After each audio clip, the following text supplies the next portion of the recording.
Hello, I'm Dynast Amir.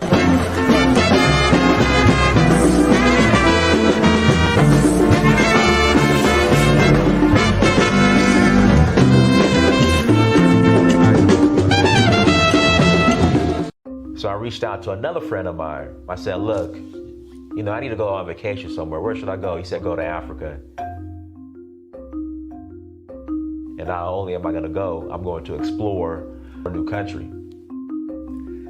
So I went to Tanzania,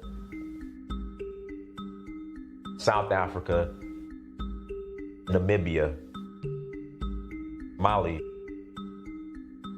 Senegal, Morocco, Liberia, Namibia, Kenya, the Voodoo Festival in Ouida, Gambia, Togo, Cote d'Ivoire.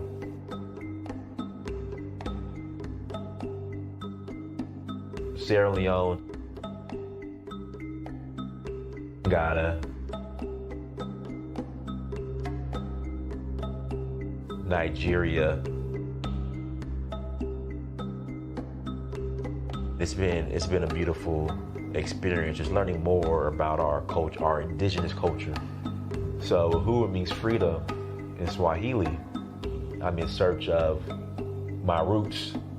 In finding that, I would experience my Uhuru, which is freedom.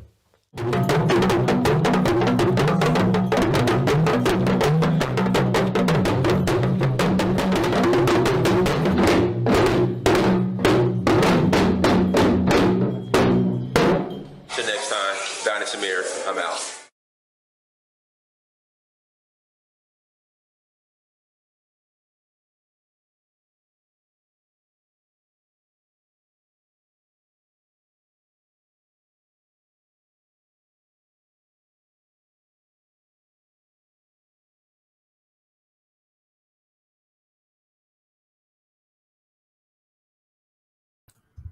Peace, family. I hope all is well. Give me 1 second. Hold on 1 second. Let me get this cracking.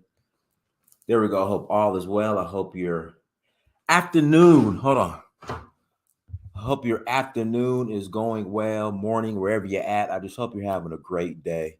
We always like to start the shows off on a positive note. Again, we always like to. We're not gonna blame the girlfriend on this. We're not gonna blame the girlfriend. This is dusty behavior. All right, this is dusty behavior. But like I said, I hope all is well. Hope your afternoon. Oh, they're gonna blame the immigrant tethers on this. They're gonna blame the immigrant tethers on this. I don't. I don't think this is immigrant tether business. But listen, we're not gonna be petty. We're not gonna be petty. But again, I hope all is well. I hope your morning, afternoon, evening, wherever you're at. Rahul Bad. Michael Bakersfield, what's good? Hope everything is going good. Guys, do me a favor, hit the like button again. As you come into the chat room, if you have not taken your finger, hit that like button, or taking your mouse and hit that like button. Please hit the like button. I greatly appreciate it. Again, please hit the like button. Also, guys, make sure you go and buy the documentary. Again, make sure you go and buy the documentary. Greatly appreciate the support. I mean, I could just only imagine the trash a lot of us watch each and every day and that we support and that we spend our money on. So, listen, go and buy the documentary. Make sure you go to searchforuhuru.com. Again, go to searchforuhuru.com and buy the documentary. Again, go to searchforuhuru.com and buy the documentary. Give me a second. Yeah, please give me a second. Let me yeah, there we go. Make sure you go to searchforuhuru.com and buy the documentary. If you have not bought the documentary yet, please go and support. Please go and support and buy the documentary. K&K Squad, I never got your email. K&K Squad, I never got your email, so please email me. And then also, too, guys, tours. We are rolling to Sierra Leone. Again, we are rolling to Sierra Leone in November. Guys, there's some updates being done to the site, so please forgive me as well. Again, there's some updates. In fact, K&K Squad, do me a favor. Put your email address in the chat. Because I just, I'm not getting your email. So, yeah, go copy it. Go copy the documentary. But we're rolling to Sierra Leone in November 20th through December 3rd. We are rolling to Sierra Leone November 20th through December 3rd. So if you'd like to join us, please go to donfo.africa. I currently put the information up for next year's tour. But if you're still interested in rolling with us in November, please go to Donfo, DANFO, Donfo.Africa, and send me a message. We have about 3 spots remaining. We will love to have you. Love to have you join us in Sierra Leone. We are going to have an awesome time. We're going to have a great time. And citizenship is available to those who qualify. Again, citizenship is available to those who qualify. K&K Squad, if you want to roll, let me know. If you want to roll, let me know. I'm here. Send me a message. I'm not getting your emails for some reason. For some reason, I'm not getting your emails. Hold on, let me check my inbox real quick. Maybe they're going to the spam folder. I don't know. Hold on 1 second. But yeah, if you want to roll to Sierra Leone with us, go to Donfo, DANFO.Africa. Again, please visit Donfo, DANFO.Africa, and we would love to have you. Let's see. Maybe it's going to my spam folder. I don't know. So again, go to donfo.africa and roll. We would love to have you all join us. And even if you're not eligible for citizenship, again, even if you're not eligible for citizenship, you are still more than welcome to join us. Our sister Alexis, she did she had her DNA revealed through African ancestry last night. And I was just praying because she's going to Sierra Leone with us. And I was just praying that the results were going to come back Sierra Leone, but they came back Cameroonian, the Tikar tribe of Cameroon. So, congratulations to that sister, our Cameroonian sister. And guys, we're going to get into the PNB rock situation. I've been to that Roscoe several times, but I go during the day when all y'all cousins are sleeping. When Pookie and Ray Ray is asleep, that's when I go to that Roscoe's. But I've been to that Roscoe's. And guys, you have to understand too, and we're going to get into some of these, black folks, some of these deflections and excuses that people make when it comes to addressing this issue of black on black crime. Some of these deflections and excuses that people make, especially our people, well, we don't want to be accountable and deal with the reality of black on black crime. And one of the excuses is proximity. No, not the Pico one. Pan African. Oh, I'm gonna let you on, Brandon. Give me like 20 minutes. No, Juanita, it's the one off of Maine in South Central, Maine and Manchester. People kept saying Inglewood, but no, it's the one in South Central. Now there is one in Inglewood off of Manchester that would be more off the 405. But that one, I guess, will be considered newer. I know they opened that one up back in like 2014 or 2015. When I left, right when I left, or right after I left LA to come back to Atlanta. But no, this is the one off of Manchester and Manchester and Main Street in South Central.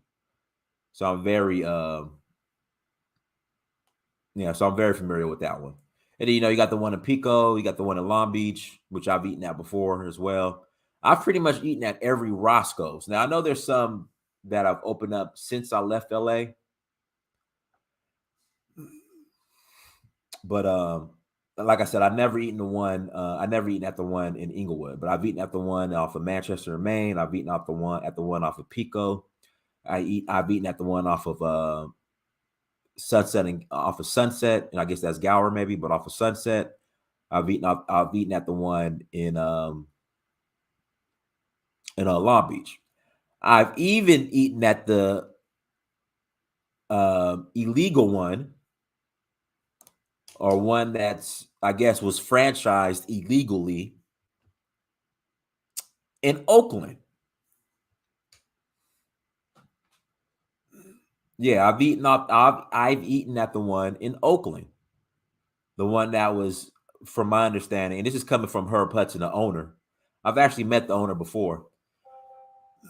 And I brought up the one in Oakland. He said, nah, that one was, I guess, illegally or not supposed to be open. And yeah. So I've eaten at that one as well. And I think the one in Pasadena, that one time there was one in Pasadena, I think. And don't hold me to this, I'm not sure. I could be wrong. I think the one in Pasadena as well was kind of illegally franchised. Was illegally franchised, whatever the correct term is. Wasn't supposed to be open, and it's not a real Roscoe's. So I think I don't know if the one in Pasadena is still open, but I know the one in Oakland was a bootleg Roscoe's and not a real Roscoe's. I think at one time the one in Pasadena was a bootleg Roscoe's as well, but I might be wrong on that one. But the real authentic Roscoe's that I've eaten at, the one in South Central, one off of Pico, one off of Sunset, and one off of Pico, Sunset, Maine, and Long Beach. I've eaten at all of those. Yeah, I used to live in LA. So yeah, I used to live in LA. Open a Roscoe's in Africa. Hey, listen, real talk though. There's a chicken and waffle spot in Nigeria that I ate at. That was pretty good. But Roscoe's, man, like that, whatever the one in Pasadena is still open. I see. I don't. So, hey, guys, don't hold me to this because I don't want to put out any. Yes, Roscoe's is black owned. I don't want to put out any. I don't want to put out wrong information. I think there was an issue between the owner Herb Hudson and whoever, I guess, franchised that Roscoe's in Pasadena. I think. I don't remember. This was so long ago when I had this conversation with Herb. This is back in 2000. I met Herb in 2009, and we chopped it up for like a couple hours at the location in Long Beach because I knew the lady. She was a general manager over all the Roscoe's.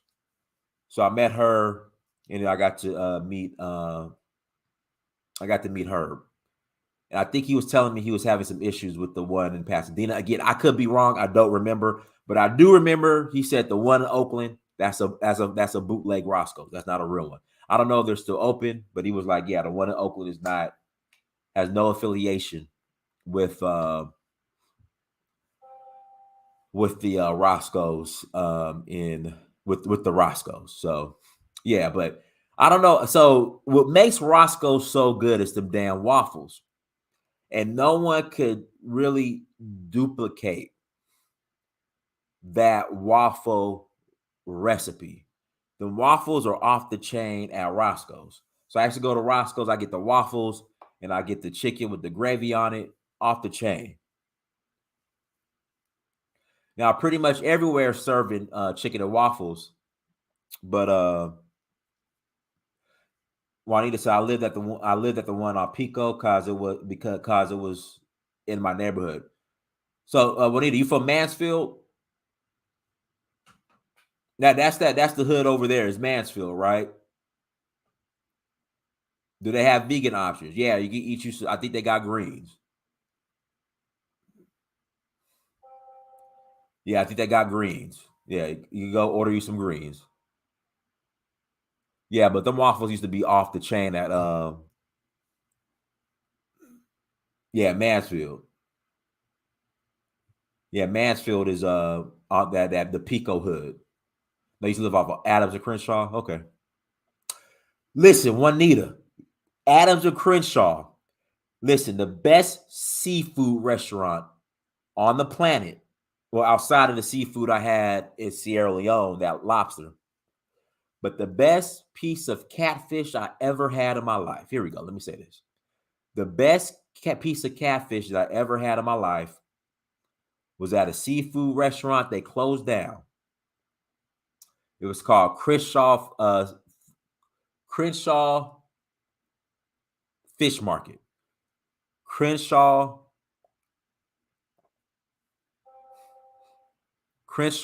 Fish Market. But they closed down. Man, when I say that was that was the best piece of catfish I ever had. Listen, you'll eat this catfish. I'm talking about everything was made from scratch, from the tartar sauce. Is the Kappa House still on Crenshaw? Yeah, it's still there. Right off of I think it's still there. You know what's sad? I've never been to that Kappa House, the one on Crenshaw. I drove by it. I used to drive by it all the time. But I've actually never been into that Kappa House. It's right off the 10 freeway. The Kappa House right off the 10 freeway. Now I never went inside it. It's a darn shame. Guys, do me a favor. If you're in the chat, hit the like button again. Please hit the like button. Again, if you're in the chat, please hit that like button.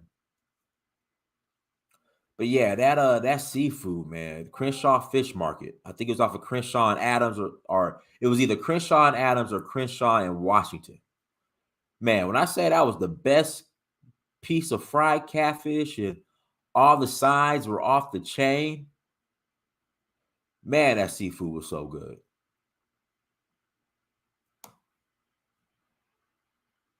Mel's Fish on Jefferson. It might have been. I know what you're talking about. Shout out to Jeanette in the chat room. Been listening a lot lately. Trying to do one of your tours next year, God willing. Yeah. So listen. So I'm gonna finally announce the tours probably tomorrow for next year, the schedule. So to let you guys know, we're going to Sierra Leone in April. We're going for the Jazz Festival. We're doing a Jazz Festival in Senegal in May. Oshun Festival in August. Then in November, we're doing Zanzibar. Now, after the Zanzibar trip, if they announce if they're going to have a citizenship ceremony in Sierra Leone in November, I'll go ahead and do that as well. But it just depends. But yeah, Crenshaw Fish Market. Hold on, let me look this up real quick. I don't know where they moved to, but I know they shut down. But man, when I say that fish was off the chain,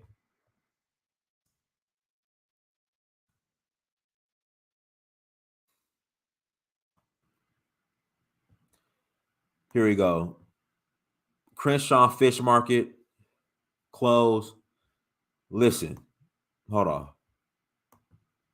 Now it was Korean owned, but listen, I'll eat good food. I'll eat good food. I don't care who cooks it. I'll eat some good food. It was Crenshaw and Jefferson. It was Crenshaw and Jefferson. It was Crenshaw and Jefferson. But they closed down. I don't know where they moved to. But if you was in LA, man, when I say this fish was smacking, it was Korean owned, but all the cooks were black though. No, listen, it was Korean owned, but all the cooks were black. Like all the cooks were black. But it was Korean owned. No, it was Crenshaw and Jefferson. Right up the street from West Angeles Church. And right up the street from the that barbecue spot off Crenshaw. They had one off of Crenshaw and had another location in Leimert Park.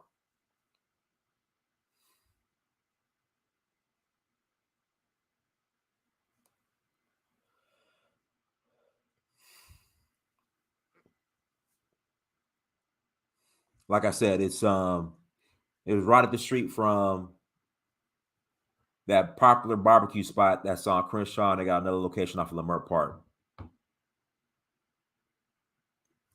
Nah, man, it's Crenshaw Fish Market. Whew, man.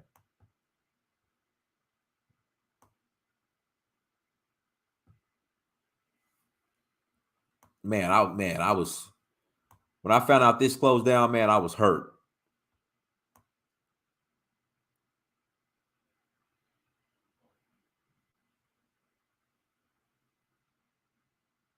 Man, this used to be off the chain.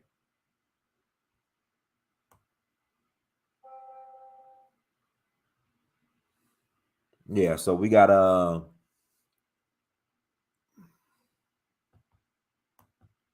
yeah, I gotta find a new seafood spot.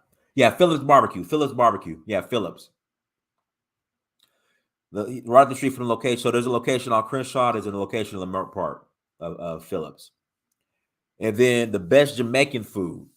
Listen, the best Jamaican food I ever had, spot in Leimert Park called Aki Bamboo.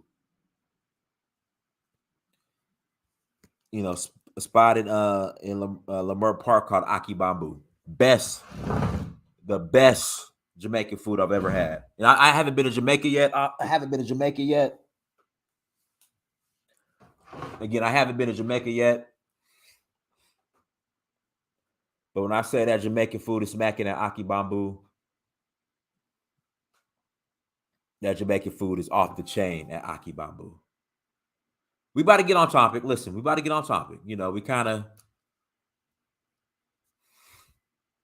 got to go a little bit everywhere because you're speaking on LA. But we're about to get on topic, y'all.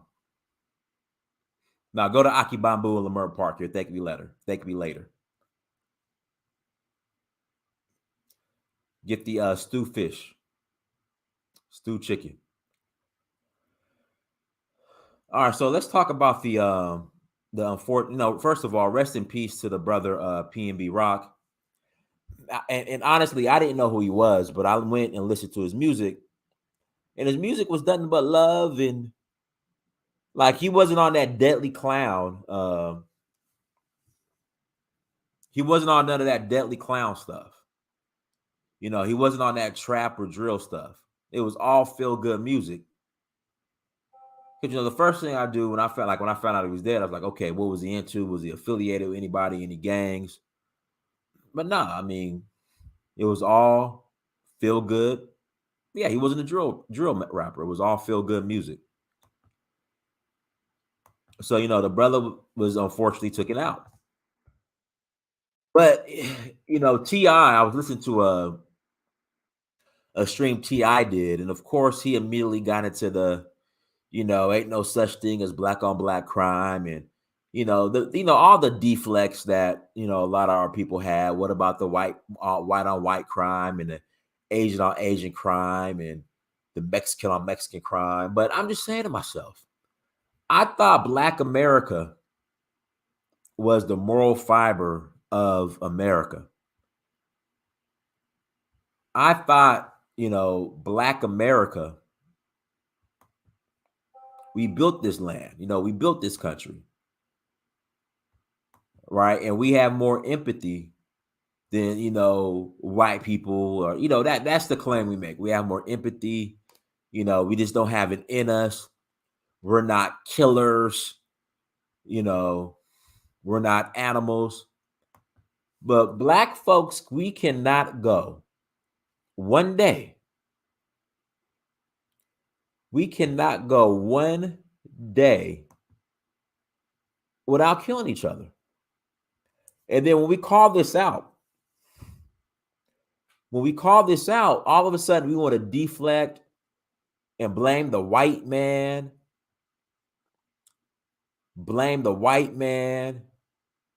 deflect to the Asian man and the Mexican man. We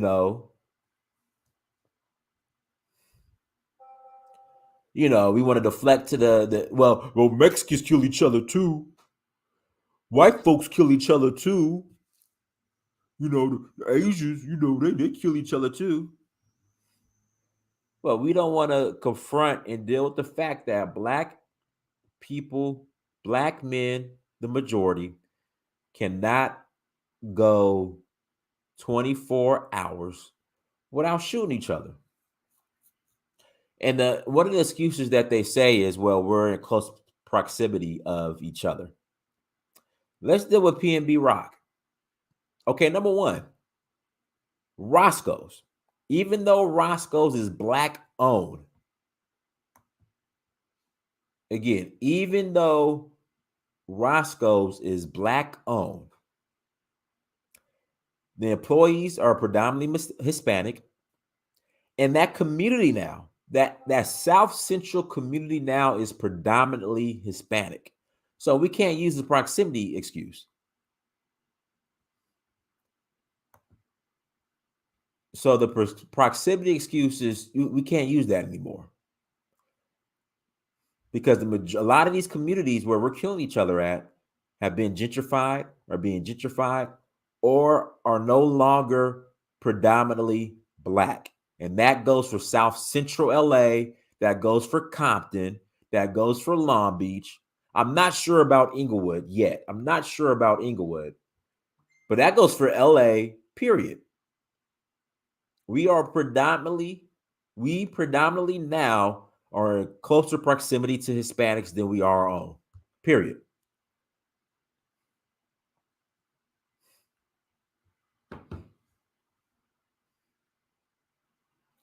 Period.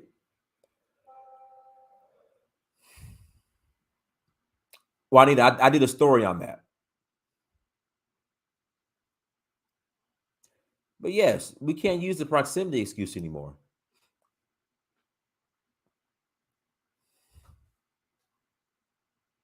Can't use that excuse anymore.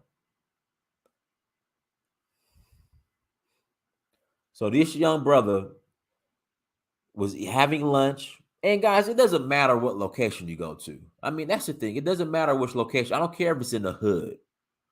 I don't care if you went to Roscoe's in the hood. Why can't a successful black man go anywhere? I mean, how can I phrase this? Why does a successful black man have to worry about his safety when going into a black-owned business to patronize a black business? Again, why should a successful black man with nice stuff, with nice jewelry, he pulled up in a all-white, clean S550. I love cars. So he was in an all-white, clean S550. Clean. I love cars. Clean S550. I don't wear all that bling bling. I don't wear it. But still, if he wants to spend his money on bling bling, let him spend his money on bling bling. So why can't he go to another black-owned business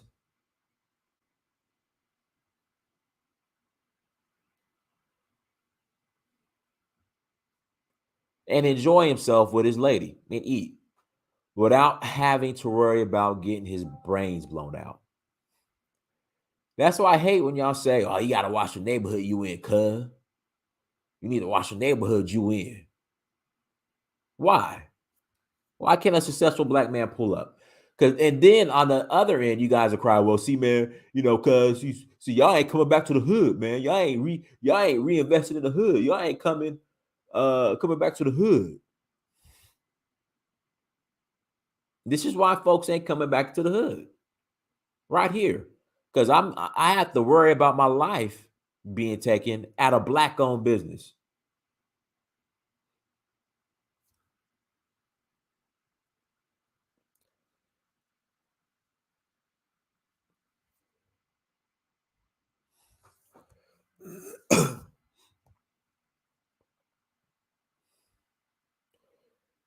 And then these black folks are going out of their way, getting a drop on somebody, finding out where they're at, hopping in a car, going out of their way to kill other black men. So this whole proximity excuse is just that as an excuse. It can't be used as an excuse anymore.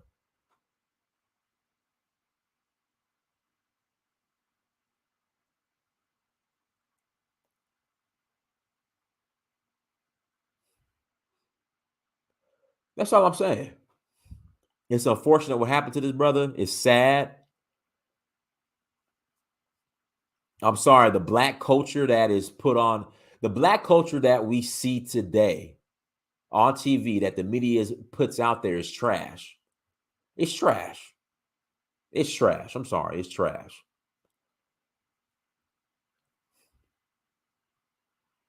It don't matter. A black man should be able to come to the hood and wear whatever he wants to without being robbed.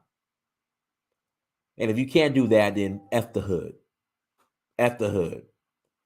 If a black man cannot come to the hood and wear wherever he wants to without worrying about his safety, I hope the hood gets gentrified. I hope these folks get pushed out the hood. F the hood.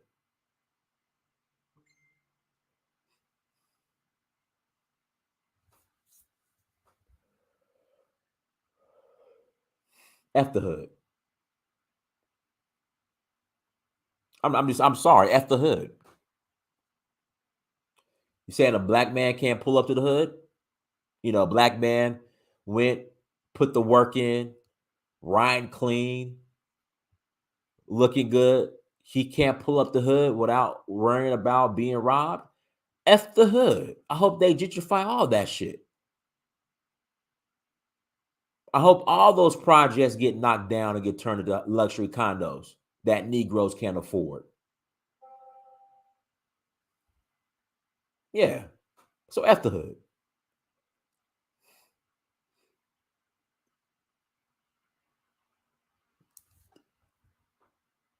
All right, so I'm gonna open up the lines. You want to call in? Call in. Again, I'm gonna open up the lines. Somebody said my sound's out.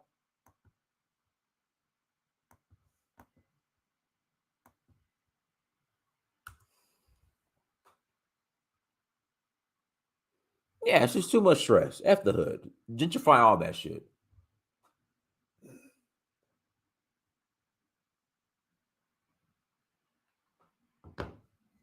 Guys, links in the chat room. If you want to call in, please call in. Links in the chat room. If you want to call in,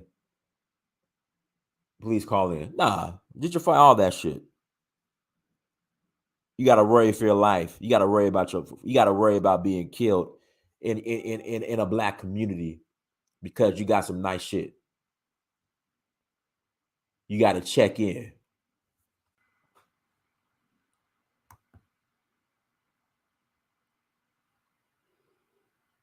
Skywalker, go ahead and unmute yourself. Hey, how you doing, Dynast? Can you hear me? Hear you loud and clear, bro. Yeah, I wanted to speak on this, bro, because it's just gotten to the point to where it's just so ridiculous.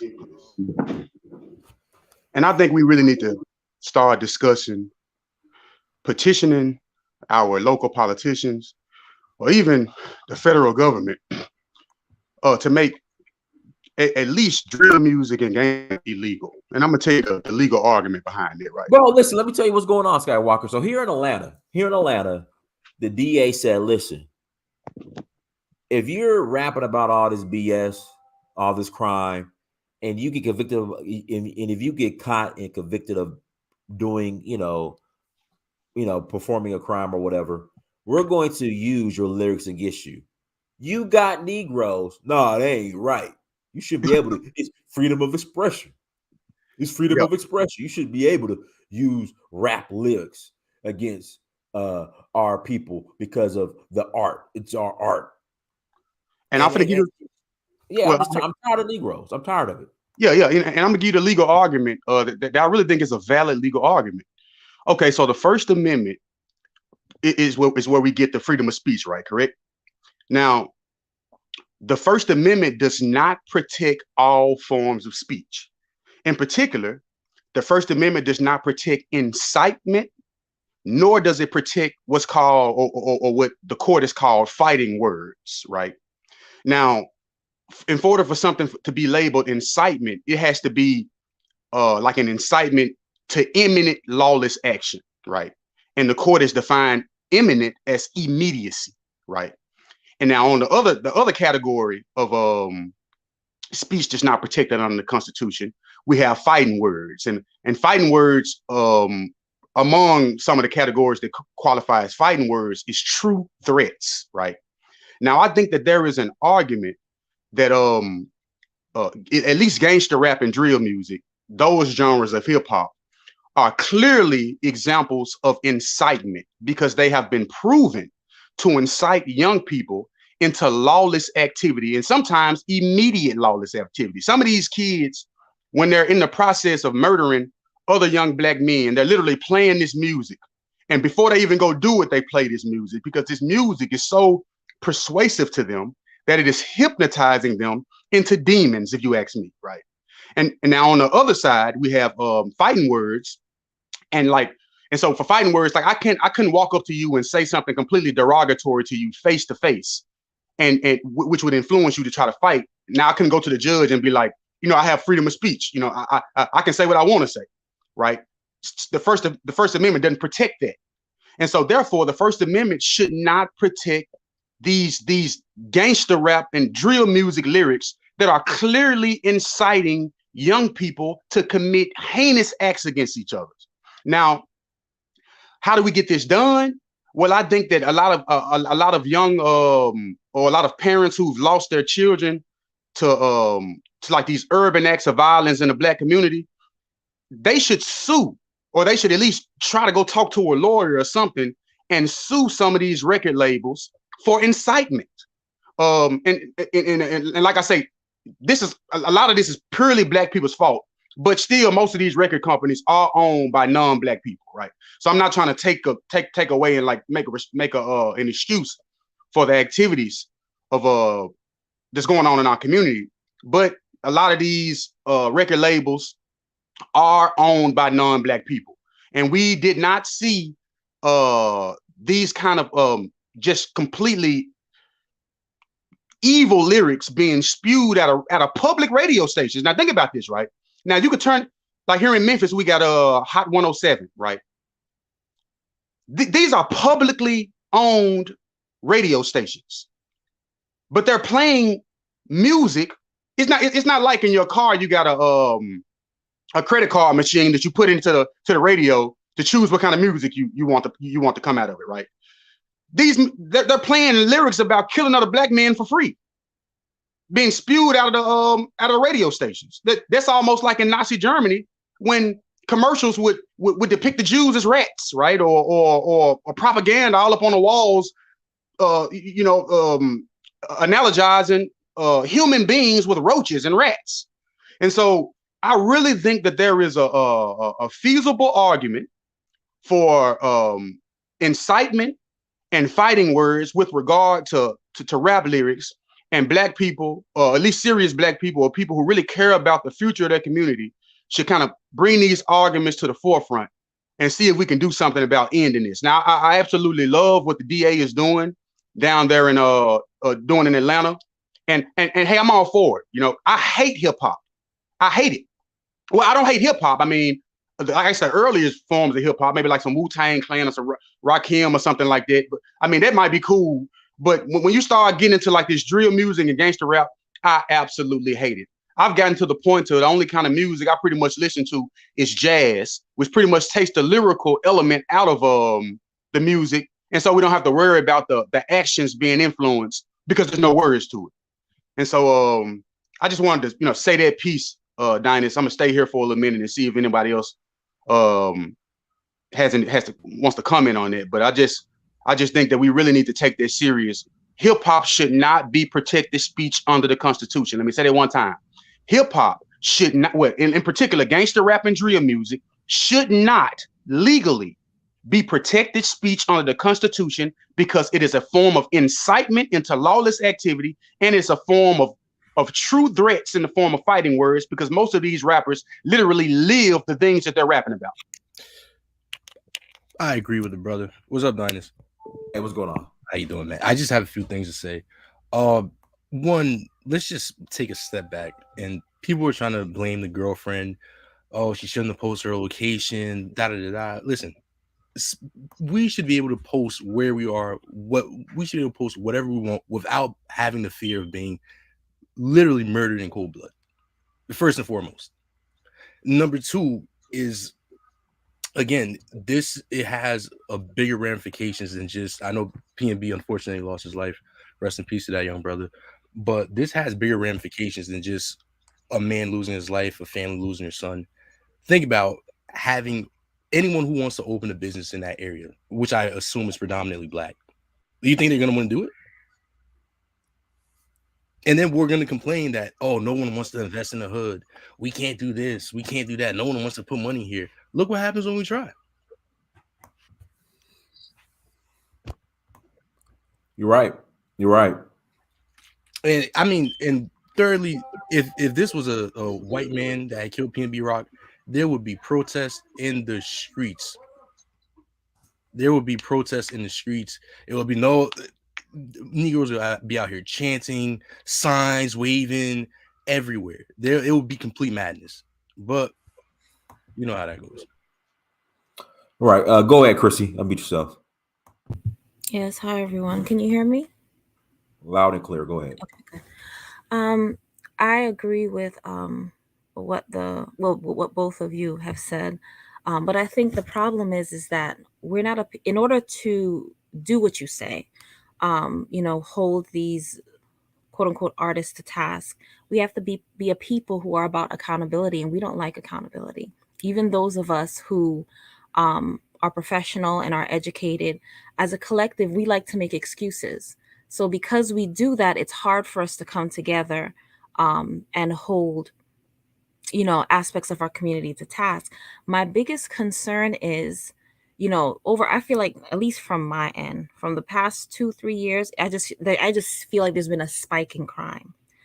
It's like, I don't know if it's as I said, it's the water. I don't know what it is. It's just like this burst. Like everybody's just gone mad, And what my concern is with the continuous negative images that we put out ourselves and the media puts out, it's a recipe for eventual extermination, because people will get tired of the same group of people being the face of crime, the same group of people not holding their own people responsible, not being accountable. After a while, people be like, you know what, just how they did, as you said, Nazi Germany. This image of Jews was created that they're a problem people. They're an infestation type of people. And I fear, my concern is for the rest of us, for our safety moving forward with this continuous type of behavior, with this continuous type of messaging. What happens with the rest of us and our safety? Because I think it was said before, no one can tell the difference between the decent Black person and the non-decent. We're all have the same uniform on. So that is my concern, because this stuff keeps happening, and a lot of times the good suffer for the bad. Hey, I like to kind of piggyback on what you just said, because and what my brother just said. I mean, we live. One second, let me read this super chat real quick. My bad. Shout out to Woke Quill. Little Billy and Tyrone both listen to drill, but Billy has a father and community with a strong culture. That's the difference. All right, go ahead, bro. Okay, so now we live in a community, in particular the Black community, where we have a lot of ignorance, and sometimes we confuse ignorance with stupidity or uneducation or not being educated. Actually, ignorance has nothing to do with how much you know, right? Ignorance is when you ignore the truth. That's what ignorance means. And in our community, like you just said, we fail to hold ourselves accountable. I was just having a conversation in my community with some young brothers who aspire to be rappers, right, in my community. And I was asking them, I was like, you know, you're a grown man. And here in our community, I think Frances Wilson talks about this. She talks about how this perpetuation of boyhood is pretty much imposed on the African American community in the form of propaganda, in the form of hip hop, in the form of Boys in the Hood, which could have been called Men in the Hood, but it was called Boys in the Hood, or Baby Boy, which could have been called Baby Man. I know this sounds pretty weird, but always imposing this perpetuation of adolescence on our community. And it's because we have a community that's stuck in this kind of adolescent mindset. We see them constantly behaving like children. And I mean, literally, there are people they're young men, 40-year-old men in our community that still put love in front of their names, right? Most of all the rappers, Lil Baby, Duh Baby, Wheezy F Baby. This dude's manager name was Baby, right? Young boy, which really is a weird term because a boy means that you're young and young means youth. So and these people are put on the forefront, right? And so we need to get out of this adolescent mindset. So I'm talking to these young men. He's telling me that he wants to be a rapper. I'm like, brother, tell me benefit. Give me one benefit that hip hop has played in the African American community. And he told me none, right? And so I was like, why do you want to be one? Oh, for the money, man, for the money. And that's the problem there, right? Our young people associate this kind of hip hop culture with money when most of these rappers don't even got any money, right? A lot of the cars that they're driving are rented or they belong to the record label. It's nothing but propaganda. And so, like my sister said, we're a community where we don't want to hold ourselves accountable, but we may need to get to the point to where like-minded people can come together and do something about it, because we have a large group of our population, at least here in America, that just love this chaotic thing. And you know me, Dynast, my background is in linguistics and philosophy. And so a lot of my comments go back to the manipulation of the English language on Black people. Really not just the English language, any kind of European language. What a lot of us don't realize is that when you speak the language of people who have conquered you, then really what that means is that the consciousness of your oppressors have been implemented into your mind when you speak that language. And so the fact that we speak English, or the fact that we speak any kind of European language, a lot of that is the root to our behavior, because we have adopted this kind of chaotic worldview, and the manipulation of words in the form of hip hop, which is nothing but poetry, right? It's poetry blanketed in instruments and drums. And and even Aristotle talks about this in Aristotle wrote a work called Poetics. And in Poetics, he talks about how certain forms of poetry should be imposed upon the peasants, and certain forms of poetry should be practiced by the elite, right? You know what I'm saying? And we see this unfold here in America. Our children literally ride around listening to poetry, like I say, blanketed in instruments and drums, just telling them to murder and kill each other, right? And all of that is fueled by the English language. I'm fluent in Swahili, right? I taught myself how to speak Swahili. I'm fluent in it. I'm actually writing a book on the philosophy of which in Swahili. I write a lot of poetry in Swahili. And you can kind of see the different nuances when you start to learn another language, and especially a language that's more related to your ancestors than the language that you're speaking. And so we need to really start to pay attention to the linguistic aspect or the linguistic element of hip hop that's literally controlling our minds and causing us to adopt a chaotic worldview. If I could just say something real quick, just to push back. Well, let me read this super chat real quick. Juke Joint 523 Jordan, thank you for the super chat. Whenever I hear someone say they want to be a rapper, all I hear is I want to be a dope smoking bum. All right, go ahead. Yeah, we'll pass it to Brandon. Like I said, we can't blame the media for this, because The media doesn't want to touch black on black crime with a 10-foot pole. They don't. Let's just be real. And even if you have people who want to even address the issue or bring it up, you have people like Jay-Z who will fight and argue. Jay-Z, T.I., Killer Mike, all these people who will literally fight and say, oh, we should not prosecute rappers for their lyrics. Just come up with all these excuses, and we don't have any accountability within the black community. That's why this continues to go on. There's no accountability. So, we can sit here and try to deflect and not saying that you guys are doing that, but we can sit and try to deflect and blame each other or blame other people. We're entranced and everything. No, we don't hold each other accountable. There's no accountability within hip hop. There's no elders in hip hop to tell these guys, listen, this is not cool. This, because it's been going on since the 90s. There's no accountability, and that's the main problem. And as long as there's no accountability, we're going to continue to see the same thing happening over and over and over again since we've been seeing since the 90s and 80s. Yeah, I agree with you. And I'm sorry, the whole, it's the English language. I just think that's just a cop out. Like, I think many times we come up with all of these kind of like, these mysterious like excuses for why we do what we do. And it's the language, or it's the chemtrails, and it's the food.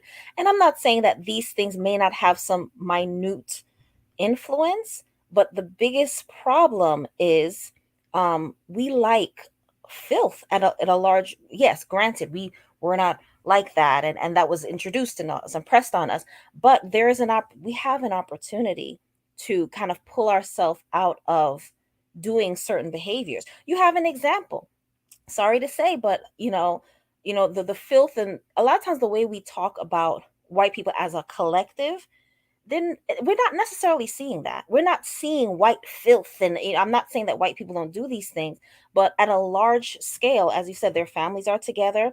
You go to a white neighborhood, it tends to be cleaner. I've seen black folk kind of like throw like almost like a whole like shopping bag out of their car, just driving. I mean, I remember seeing this woman with a whole platter, and she opened her door and just threw it on the floor. And I was just like shocked. I've never seen white people do those things. So even if we say we don't know better, there are an example of a people, whether you like them or not, who are not doing those things, that we can say, okay, we don't want to do the work, many of us, to change. It's easier to be stuck. Just like if you want to lose weight, you might want to lose weight, but it's hard to work out. It's hard to be consistent. It's easier just to eat that slice of cake. It feels good.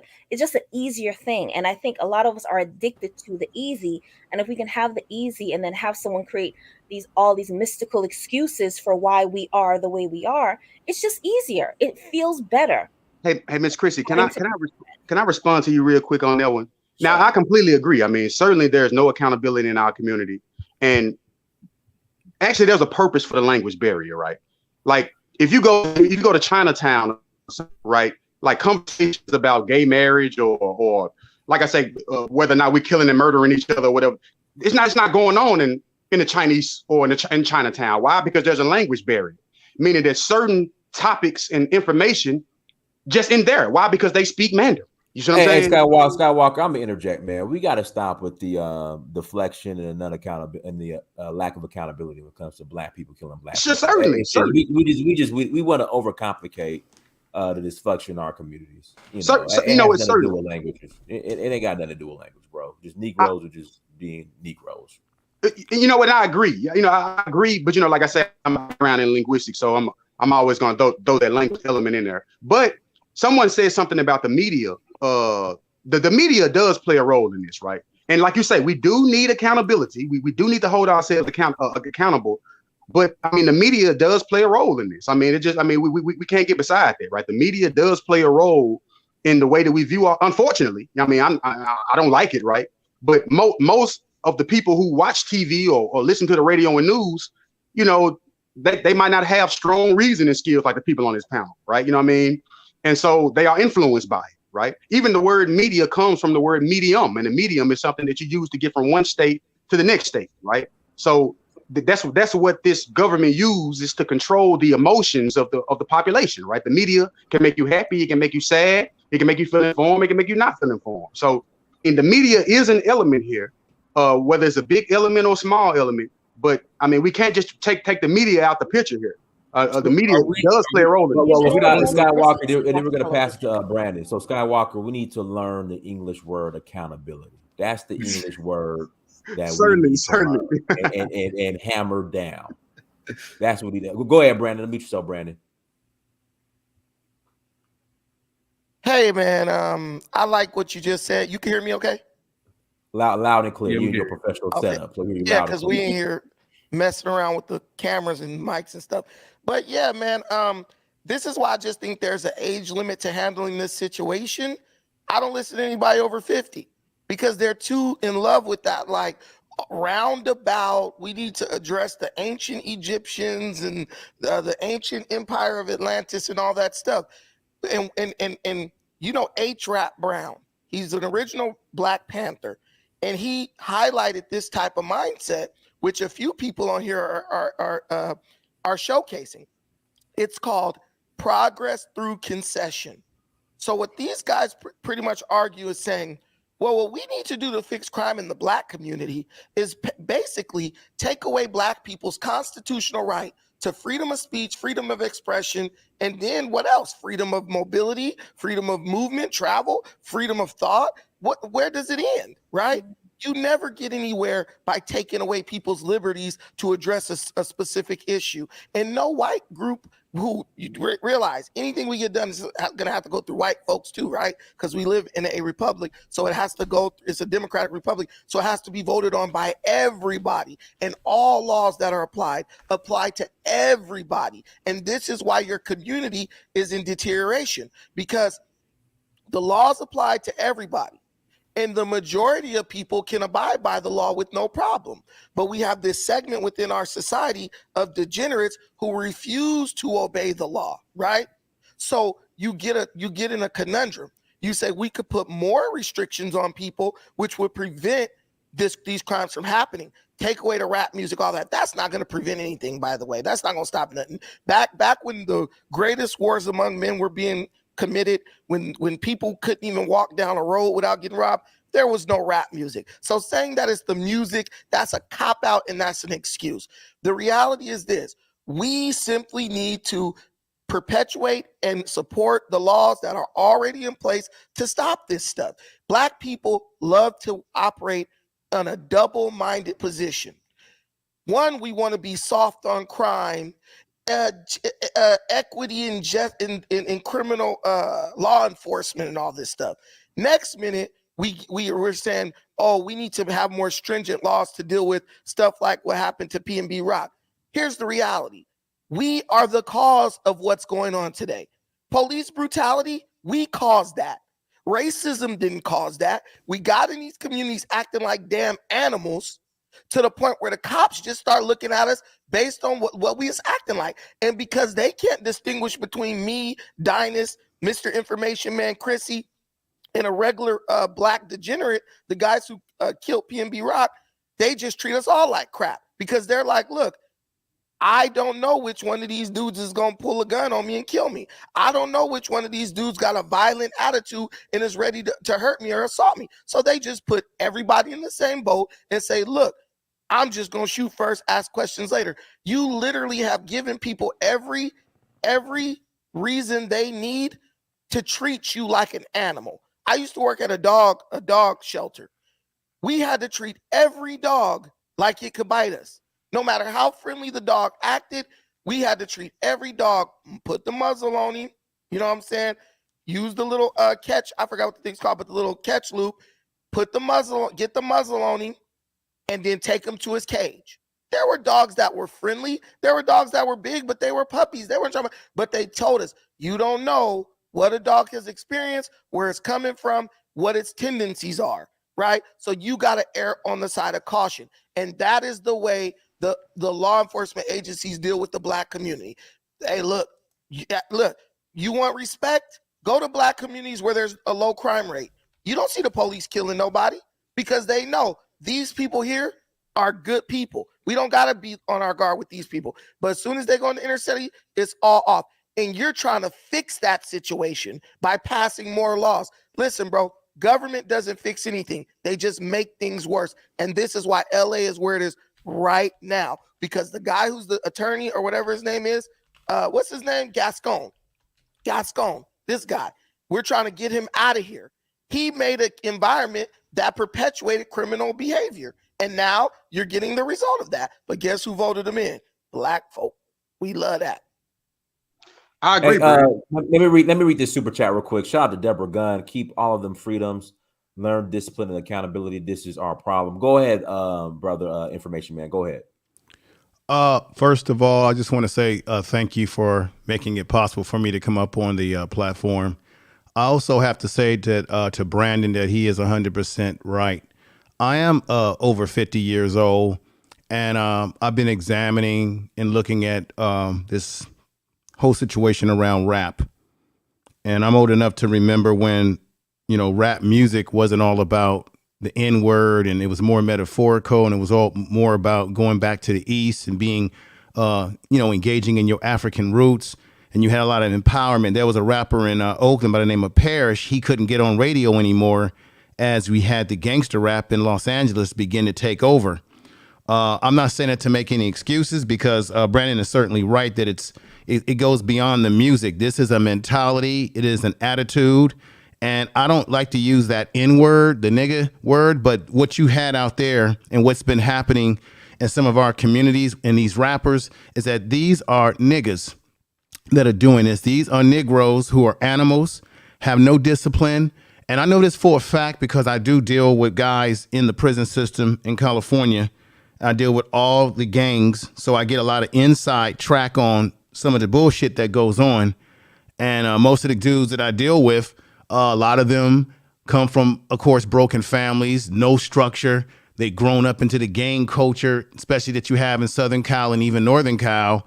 But it still is no excuse for what happened to PNB. But then you look at PNB and you look and do some research on him, as I have, and you find out that this man was pushing drugs, selling weed, got caught with dope that he was trying to push from Southern Cal to Philadelphia, where he's from. Then you're seeing him going into communities where it is known that these are communities where you have gangs, and you should not be going out there laced with your jewelry on. So I almost feel like the way you live your life is how you can possibly die when you project this sort of image coming within the community and outside of the community. I think this is destructive behavior for us as Black people. And I think the music does contribute to some of this, but I think it's the mentality of individuals, this gangster mentality, that is hurting us. Let me read something to you. There was a study, and this is going to be a shame what I'm about to tell everybody.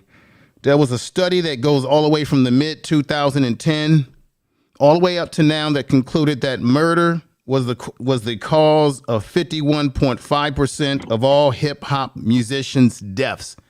The average age of death is between 25 and 30 years of age. Hip hop has a higher rate of homicide than any other genre of music, ranging from 32 times higher. It's a damn shame. Some reasons have been cited for higher homicide rates, including poor backgrounds of many artists, criminal gang activity. That's a big part. You've heard even Young Dolph, before he was killed, he had a video on YouTube in which he admitted that what's happening with rap music is that guys are taking what they're doing in the streets and they're putting it in the music. So it's all one and the same. The street mentality into the music, and guys are hustling and doing the same thing that they would be doing whether they were rapping or not. It's just playing itself out. And what happened to him is about also jealousy. It's not just because, oh, well, we're going to take his jewelry. It's jealousy. We have a lot of jealousy and envy towards each other as a people, and it's a damn shame. So you have the gang activity, the drug use among these artists. And check this out. You've had about 77 rappers deaths that have been examined. More than 40 remain unsolved. So out of 77 rappers that have died like this so far, 40 of them still remain unsolved. And that would include Biggie Smalls when he came out to LA and he was killed, as well as Tupac was killed by some BS that was coming out of Los Angeles as well. So what you have is you have a different mentality in California. A lot of people get caught up in our palm trees out here and our sort of what it looks like to be this sunny lifestyle. And you can get hurt in some of these communities. But if you're projecting a gangster mentality and you're living that lifestyle, which PNB was living that lifestyle on edge, you put yourself at risk when you're projecting that kind of image. And Brandon is right. That lifestyle, though. Do you know PNB Rock? No, what I was just saying, Brandon, I did some research on PNB Rock. And he was, matter of fact, he did a video with DJ Academics. There's some video footage out there where he was talking about how he's been almost attacked before in the past. And he was on there saying the N-word and gangster this talk and gangster that talk. And, well, I go into these communities because I want to show people that I'm keeping it real, that I'm still a real, in from the hood. So that's why I go back to these communities. So because he wants to try to keep it real. And then, but he should be able to go back to any community he wants to. You guys got to stop. No. Let me finish what I'm. Let me finish what I'm saying, Brandon. Brandon, let me finish what I'm saying. I'm not debating that. What I'm saying is, we know that there's communities where there is danger. He puts himself in an environment that he chose. Now, what you're saying is true. We should be able to go into any community in this country, have a meal, and have no harm come to us.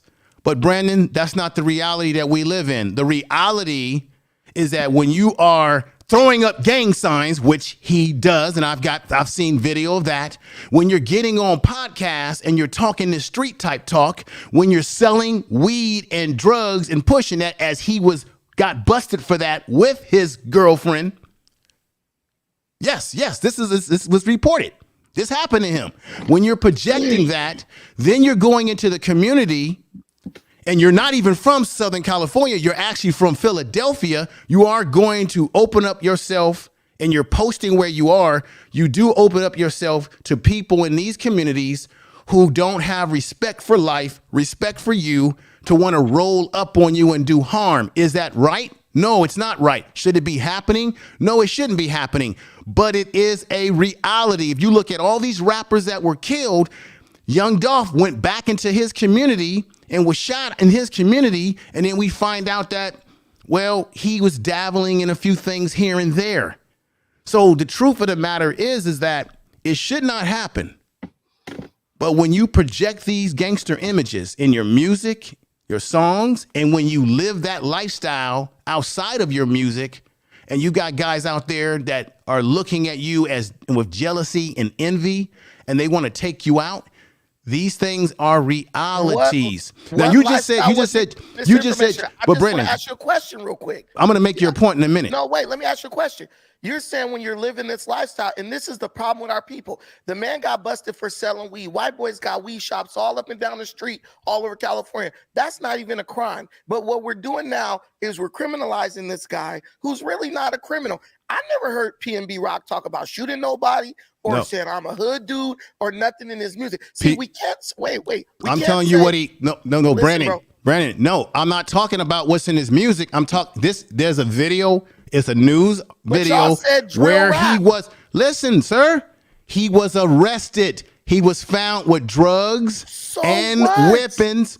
What I'm trying to say to you is you just said, look, this is the difference. You just said today that, well, black people that are in good communities don't have this problem. Check this out.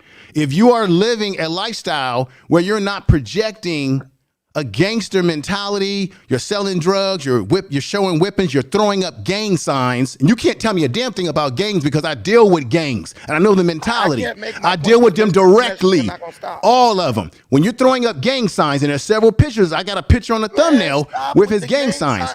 When you're throwing up those gang signs, you're sending it. No. I know how this works. Brandon, let me finish. Let me finish. No, I'm not gonna have you filibust what I'm saying because I know what I'm talking about. Stop it. You don't know what you're talking about. Dynast. I'm gonna say my point and I'm gonna get off. I'm gonna get off. I deal with gangs. These guys that I deal with tell me about how they feel about disrespect. That's the main thing in the pen that dudes deal with is the disrespect. When you throw up gang signs and you're not from those hoods, and you're from Philadelphia or somewhere else, when you're projecting a certain lifestyle, you do put yourself at risk. Most black people who do not project gang activity, who do not live that lifestyle, we don't find ourselves always having to look behind our back. Even if we go into dangerous neighborhoods, you have to be careful. But when I go out in this world, because I'm not living that lifestyle, I don't have to worry about someone potentially running up on me because they see me on music videos throwing up gang signs and projecting the gangster type image.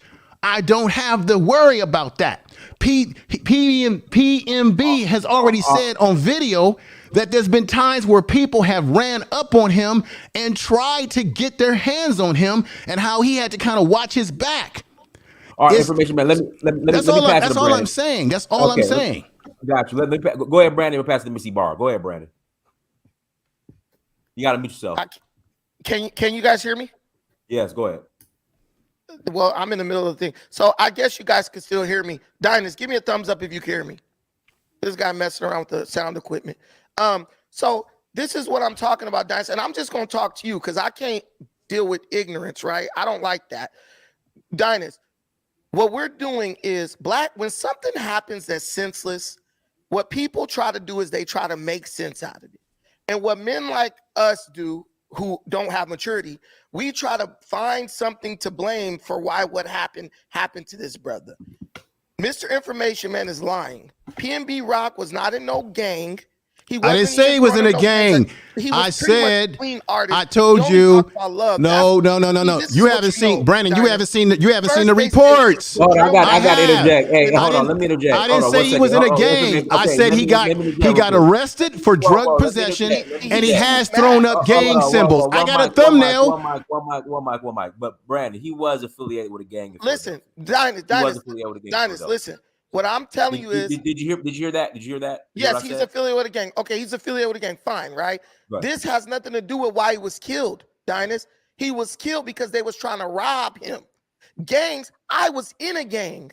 So don't tell me about what you heard from some little lying-ass gang member. What gangs do is gangs go after rival gangs. Gangs don't just go, oh, let's find some random person and kill him. Gangs don't do that. And gangs will try to rob somebody. And when you get robbed, it don't matter what gang you from, because they're not coming at you because of what hood you from. They're coming at you because they want what you got, right? So what we're trying to do is make sense of it by saying he was in a gang. First, we said it was his music, drill music. So we say this, PNB Rock don't make drill music. He don't talk about killing, guns. He talks about love, brokenhearted, emo stuff, right? So we couldn't use that as the excuse for why he got killed. So then we jump to gang affiliation. That'll justify it. That'll explain why what happened to him ain't gonna happen to me. But what we know, because I'm in LA, is this stuff happens to anybody. Dynast knows that too. You don't even gotta be in a gang. So to sit up and try to reduce what happened to him down to, oh, it's just because he was in a gang, that's being disingenuous. And what we're trying to do is we're justifying the criminal element in our community by saying, oh, well, they're just going after people who do what they do. It's a lie. The reality is the black men in these communities are cowards. They're scared. But instead of just admitting we've got a situation that's gotten out of control and we're scared of these young dudes, right? I'm not scared of them, but we have an element of our men are scared of these dudes. And instead of going to the police, working with the police and stuff, because if you do that, you are a snitch, right? You're an op, right? We've demonized people who take the steps necessary to make our community safe. So what we're telling our people is you guys don't deserve safe communities. You guys don't deserve to be able to walk down the street and not get killed. If PNB Rock had went to Klan country, to the hometown of the Grand Dragon of the KKK, he would still be alive. So do not tell me, because what happens is this, and this is my last point. Dynast, we are stuck in a bad position. If we admit that what's happening in our communities is our fault, right? Then we admit that systematic racism and white supremacy is not the cause of all our problems. So it's not. Brandon, as of right now, it's not. That's what I'm saying. So we can admit one thing, Dynast, because inherently, if we admit that, it will be admitting the other. So we're not ready to let go of the race card yet. Once we let go of the race card, then we could address our problems, because so many of the excuses for our problem are rooted in the race card. And I ain't changing no goalposts. I'm telling you, the police need to go in there, shoot those Negroes by accident. I don't care what they do to them, honestly. They need to get rid of them by any means necessary, because that could have been my damn daughter in there. That could have been your son. That could have been us up in there. But the reality is, Black people don't give a damn. We don't care about our people more than we care about our lame ass excuses. That's the reality. Dynast, I'm getting ready to get off, but let me correct some things, because he said some things that I was not trying to say. You got 1 minute. I wasn't trying to say that he was a member of a gang. I said that he's had some running with the law, and now you confirmed that he was a member of a gang. I'm not making excuses and saying that no Black person can be killed in Los Angeles walking down the street. Innocent, all of us can be at risk. I'm not saying that. I also said that it's not just the music. It's not just the music, the reason why this happened. This happened because you got niggas out there that are being animalistic, that are attacking other Black people. I said all of that in the beginning of my dialogue from the very beginning. But I also had to be honest about the fact that PNB himself has had some dealings himself, some mishaps. And the reality is, as I said to Brandon before, yes, we should be able to go into any community without being harmed. But he went into a community where you have Black folks that are gang members that were jealous of whatever he had, jewelry, whatever they robbed him for.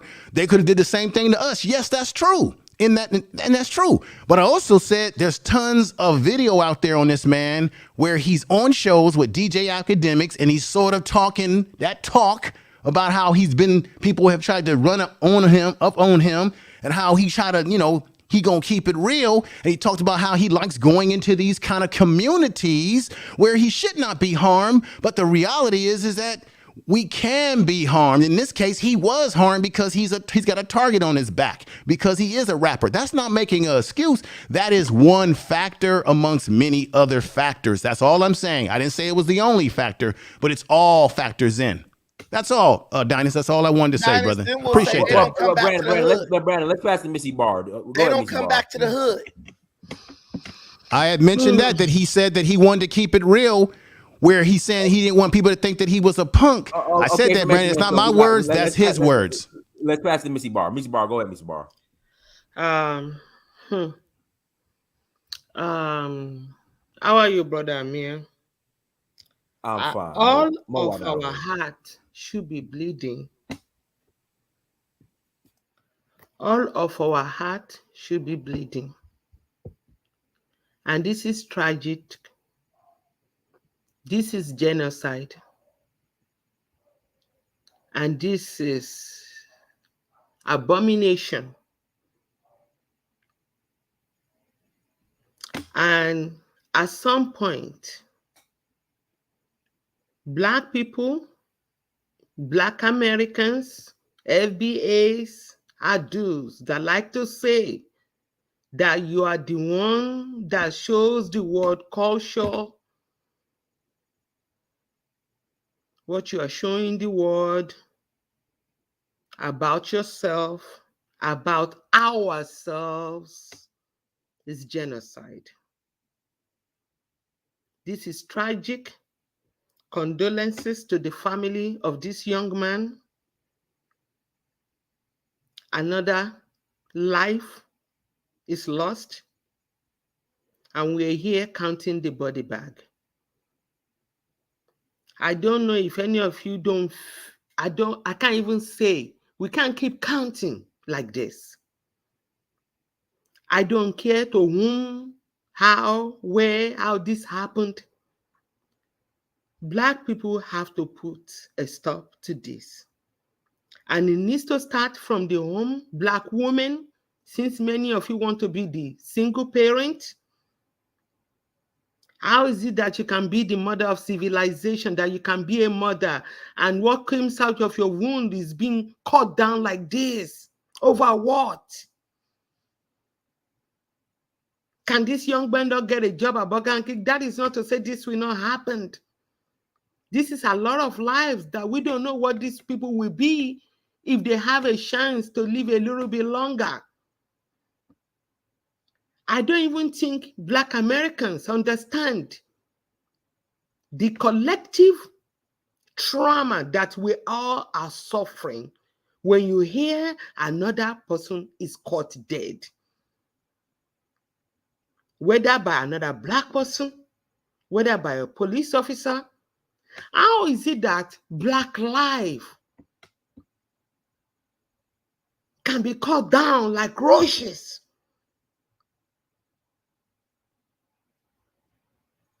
Why do we feel? Why is it that our heart? Why is it that we find it so easy just to talk about? This is one of us. This is us. When a Black person is killed, however how that person is killed, we are all affected collectively. This is why those that are saying that you can't talk about heavy haze because you are Africans, the devil is a lie. That we don't get to speak, that we can speak on what is wrong with you, that we can speak on what is wrong with us. Do you not have shame? You lay down, get pregnant, you hold a life in your womb for 9 months. That child barely come out of the womb and is dead, and you think this is normal? For as long as a Black woman is crying in this country because of her child, our children is lost in violence, it is not in all of our best interest. Black men, you're gonna have to put your pipe down, put your pants up. Let's save those that we can save. Black women, put some clothes on. The day of exposing yourself to the planet is over. Let's do what we can do collectively. Africa don't like us. They can't speak on us, but we're all witnessing genocide in our faces. It is now get to a point, the disrespect of Black lives, that any goddamn person can walk up on a Black person and end their lives. And then we will turn around and say, what about Black on Black crime? I live in Maryland. Just this school year alone, 13-year-old killing another 13-year-old over a girl. What does a 13-year-old know about a girl? How do you end their life over that? I don't know about all of you, but I know that for any of you to speak on this, it is because you feel something. Brother Amir, you're doing a great thing by continuing allowing people to speak. And I pray that you will continue to be protected and your family, all of you on this platform. But I'm saying, Black men, when you are by yourself alone, cry. When you're done crying, please let's link up with other Black men. Black women, when you're by yourself, cry. When you're done crying, stop projecting that somebody doesn't like you. Who cares?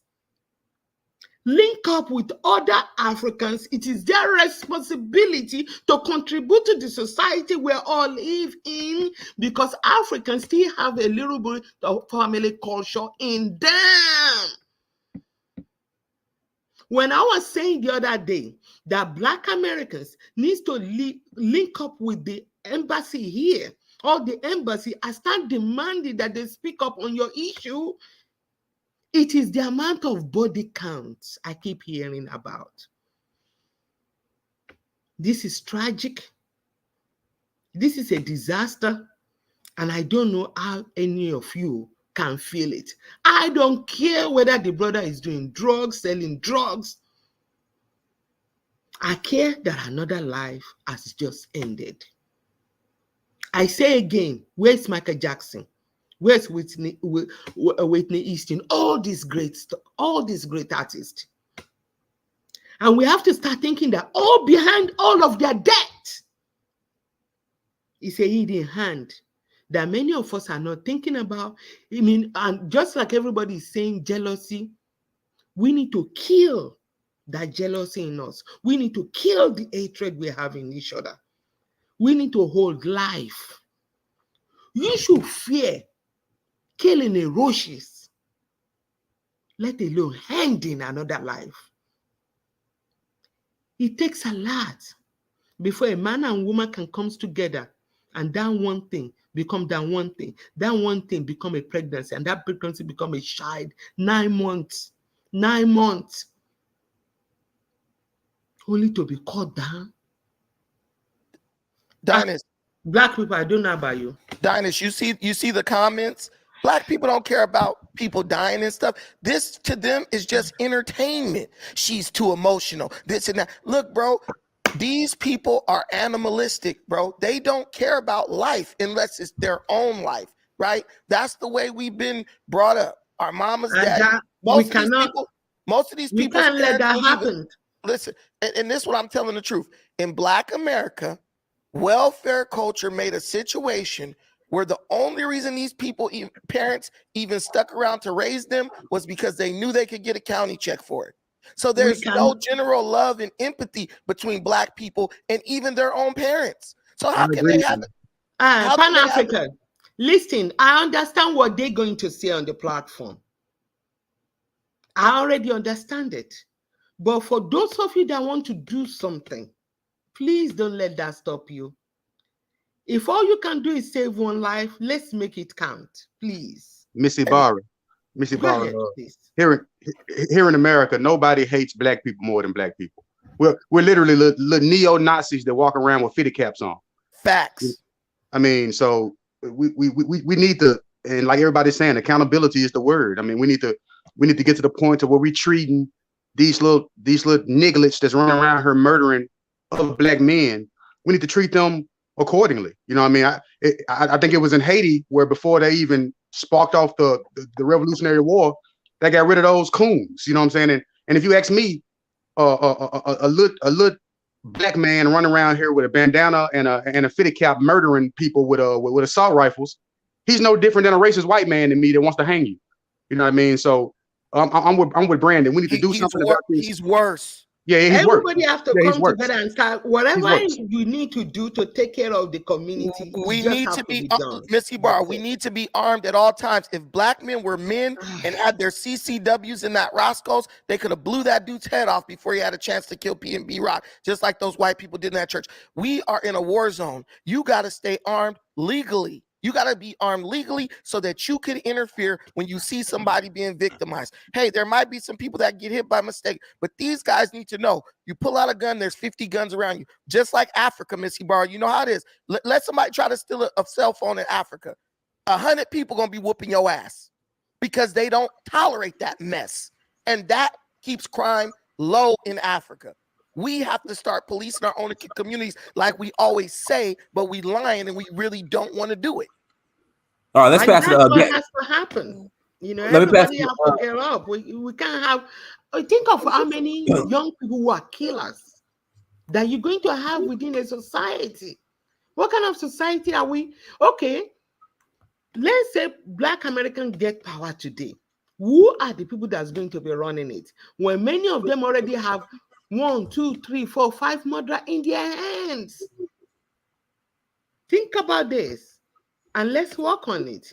Thank you so much for allowing me to come to your platform.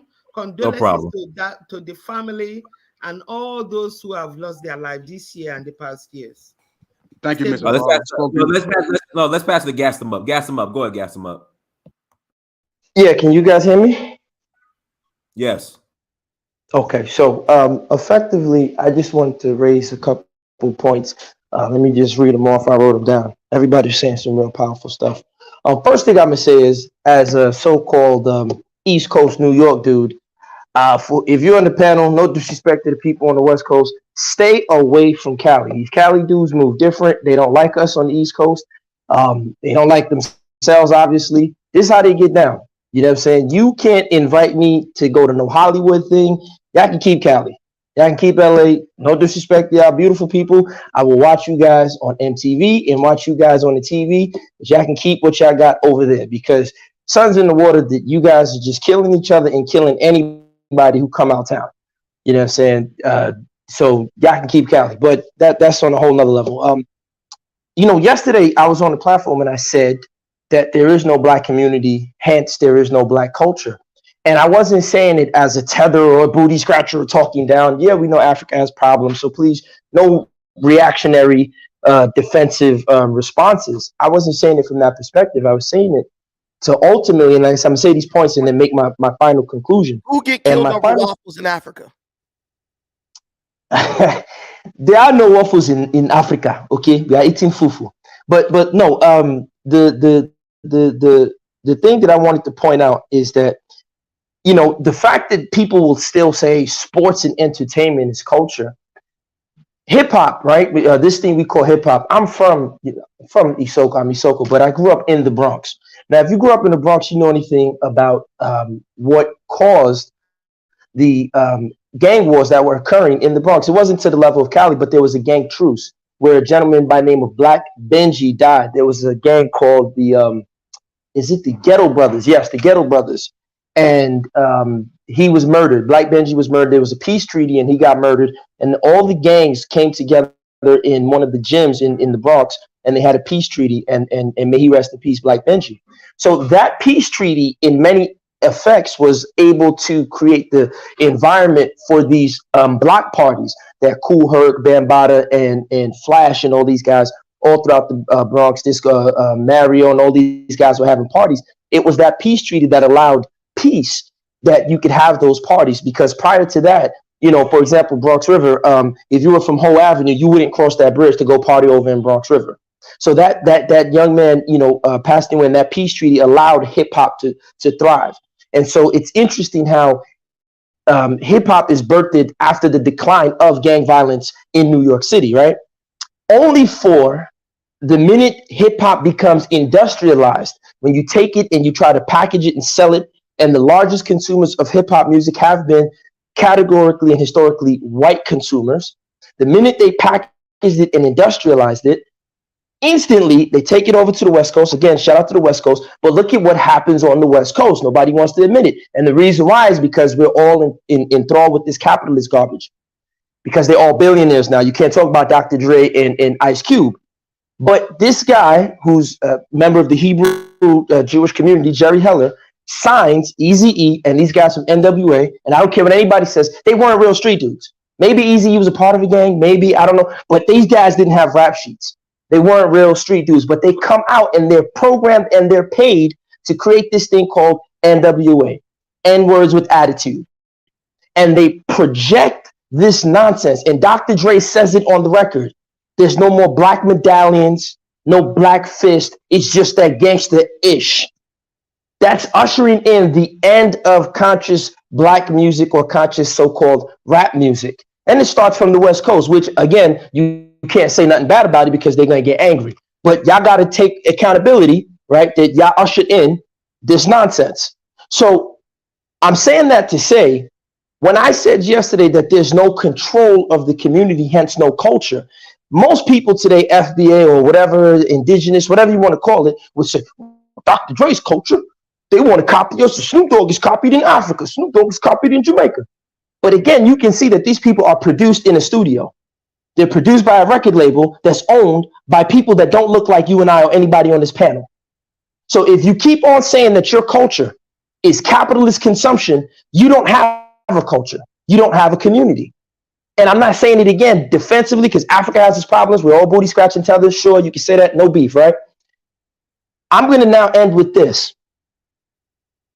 The reason why you don't have that culture and community is not necessarily because of hip hop. We know what happened with the Great Society programs. We know how the welfare ushered in this rise of single motherhoods. The reason why you don't have the community nor the culture today is because there's no black male patriarchy.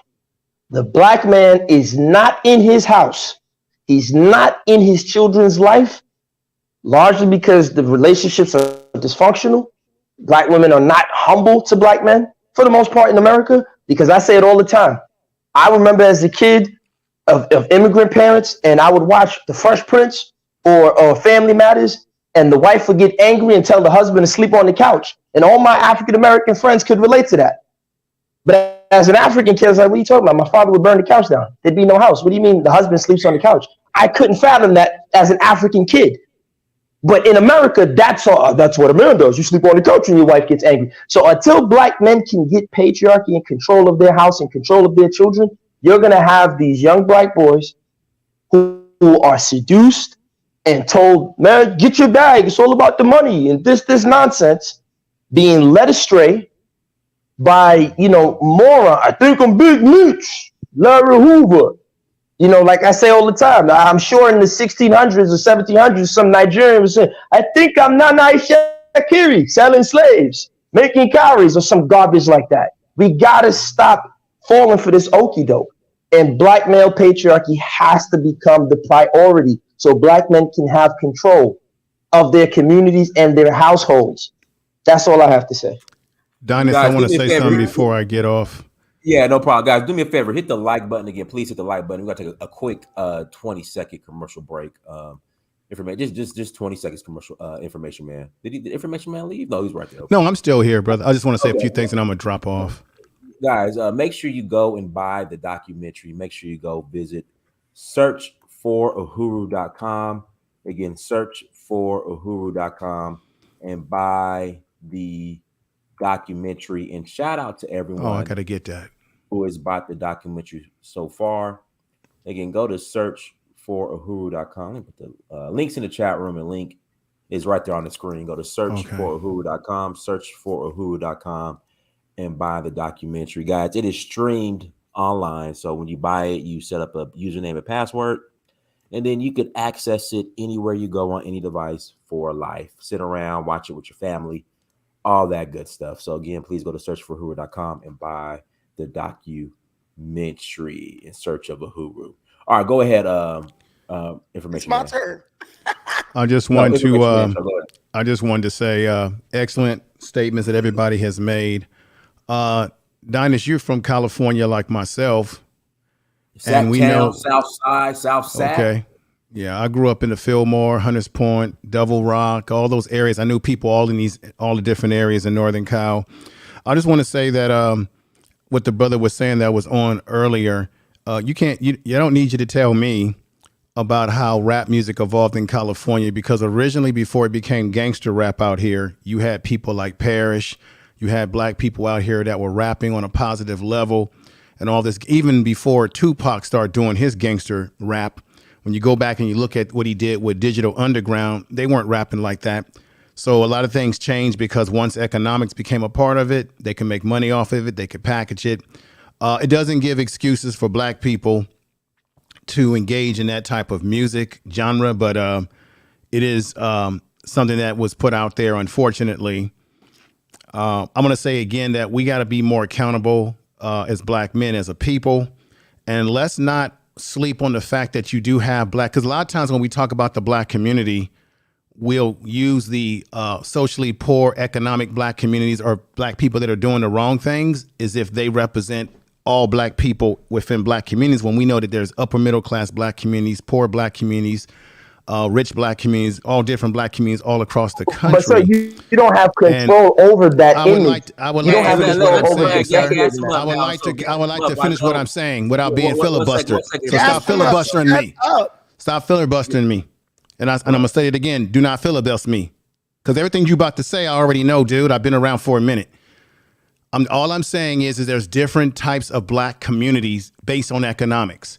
And we got to be careful that we don't use areas within the black community that are dysfunctional to be the poster child for all black people. There are certainly black men out here that are members of organizations. I am, that are out here sending kids to college, mentoring, getting our feet dirty in the community, working with youth. I myself personally have worked with youth. I'm 52 years old. I've worked with youth since I was a teenager, myself with younger kids up until I was in my 20s to my 30s.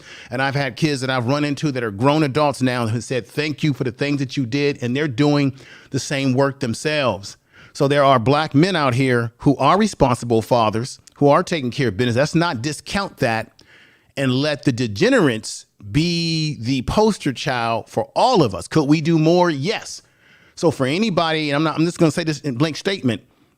When we get on these platforms and we talk about the problems, then my question to everybody, and if you are doing these things, I have nothing but respect for you.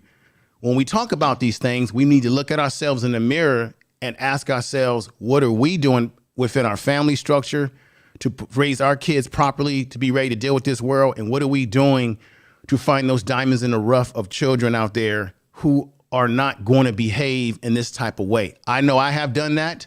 So it's not always just about talking, but it's also about what you also are producing.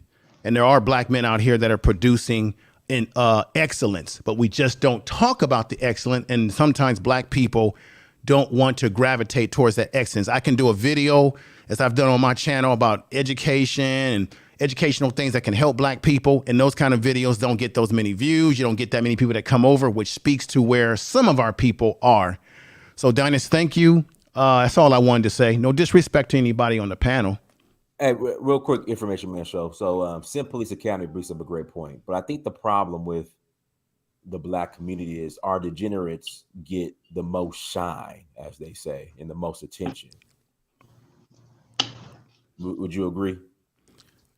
I do agree with that. But then again, the question I would ask you is it because we sometimes, as a people in general, will put these type of individuals on a pedestal? I'll give you a perfect example. Why is it, and you've heard this before, Dynast, why is it that the dude that went to prison, who was selling drugs or getting himself in trouble, who decides to turn his life around and go to school or make something, do something, he will get praised because he was once a gangster, now he's a turnaround. But then the young black child who wasn't getting in trouble, was following all the rules right, doing all the right things, when he's achieving, there's no big party for him. There's no fanfare for him, but there's fanfare for the dude who was the gangster now turned good guy.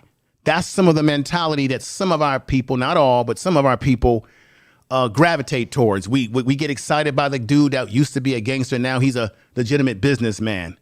That's a shame. Hey, Dynast.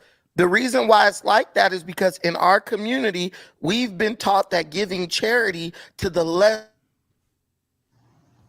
You muted yourself, Brandon. You muted, Brandon. Brandon, you muted. We've been taught that giving charity to the underdog is the priority in our community. Look how many services and stuff we got for people. Bro, a person who has been to prison in the black community can come directly out of jail, Dynast, doing 10 years and get a better job than somebody who been out on the streets, law-abiding citizen, trying to do what's right. The government literally incentivizes companies to hire degenerates and people who are reformed convicts and stuff who are getting out of jail. Gives them money to hire these people, but won't give them a penny to hire, hey, that regular guy with no criminal record or nothing serious who stayed out of jail and has a family. What if the government said this? What if the government said, look, we want you to give priority hiring to every man and woman who has 2 or more children?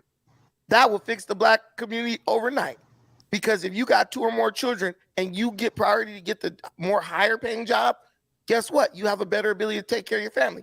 They don't say that. They say, take this guy who done made 50 kids out of wedlock all over the city and give that guy the $100,000 a year job and we'll pay you. But what I want to do real quick, Dynast, because I noticed a trend. You know what, yo? Just a second, dark skin Drake. We know you ain't up here to do nothing but play. Look, what I noticed a trend, Dynast. Y'all we keep all of our conversations are dragged back to hip hop. Do you notice that trend lately? Every conversation we have gravitates back to hip hop. Listen, bro, ain't no song making nobody join no gang. Ain't no song making nobody rob nobody. Ain't no song making nobody go kill somebody. When I joined the gang, there was not a single song that was playing in my head. I joined the gang based on necessity, protection. We were going at it with some Hispanic gangs in Long Beach, and they had killed my friend, and it was like, yo, I got to get some homies with me to have my back so we can go get these dudes before they get me. That was the motivation. Why? Because the black men in our community who dominated Long Beach, California, long before the Hispanics showed up, long before the Asians showed up, dropped the ball and let our communities become increasingly unsafe to the point where the black men wouldn't protect us. So we had to form gangs to protect ourselves.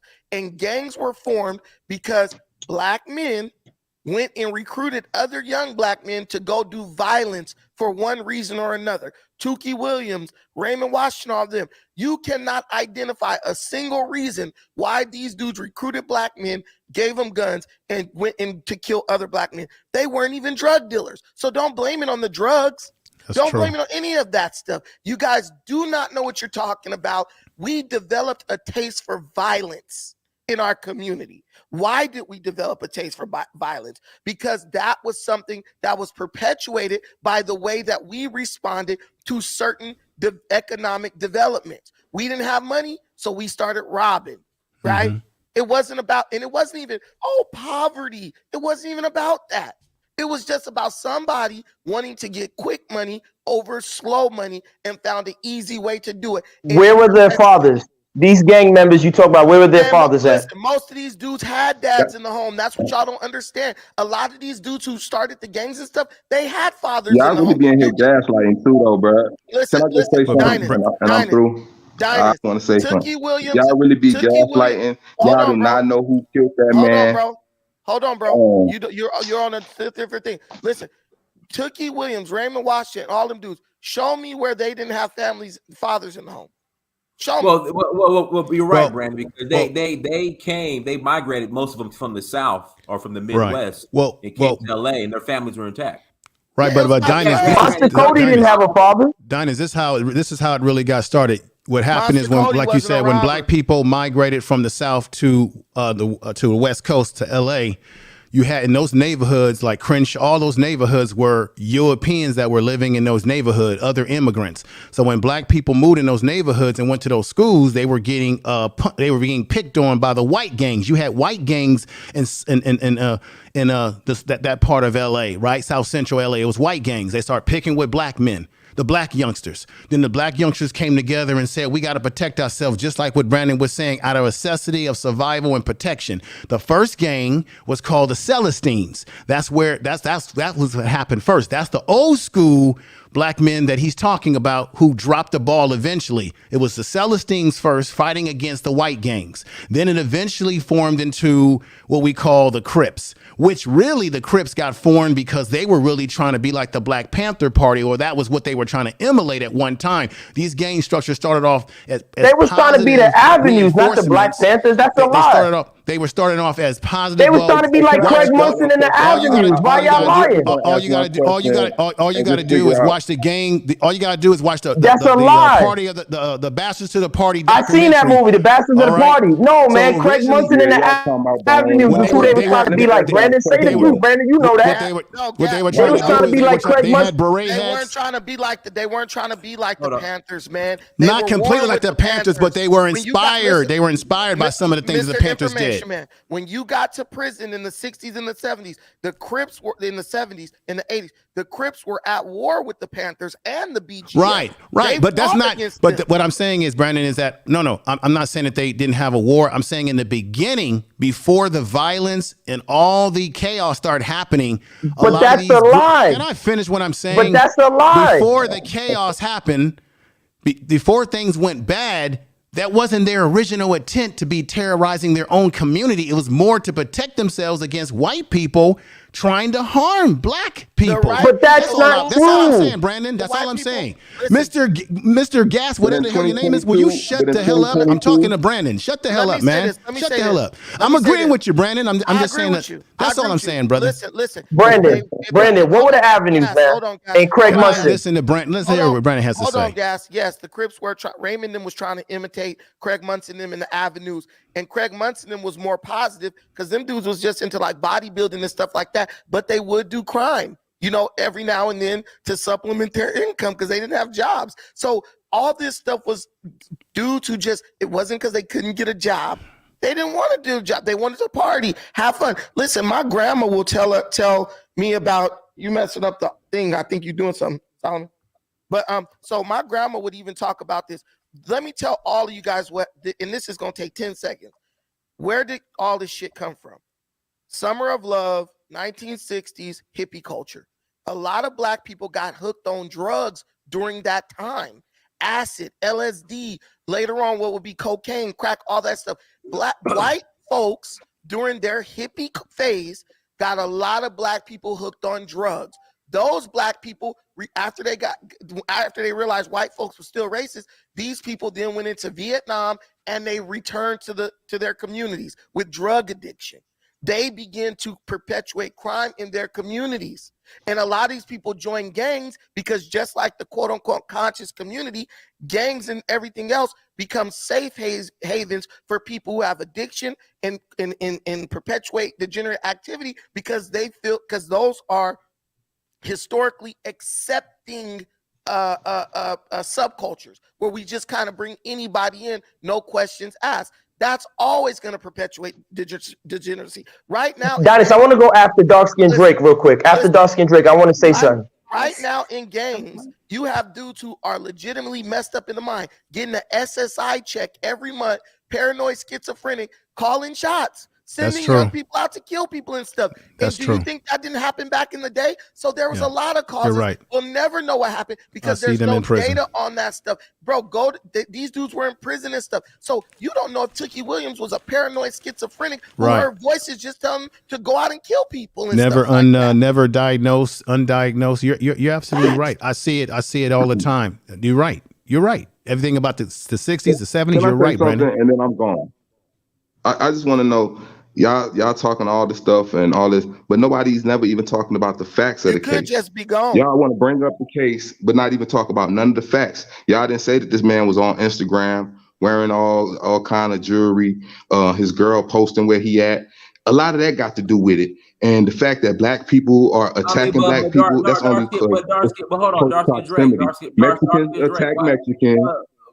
But dark skin Drake, why can't a black man why can't an FBA man go into an FBA owned business and wear jewelry and not get killed by the FBA? Not worry about getting killed by FBA. What's the problem?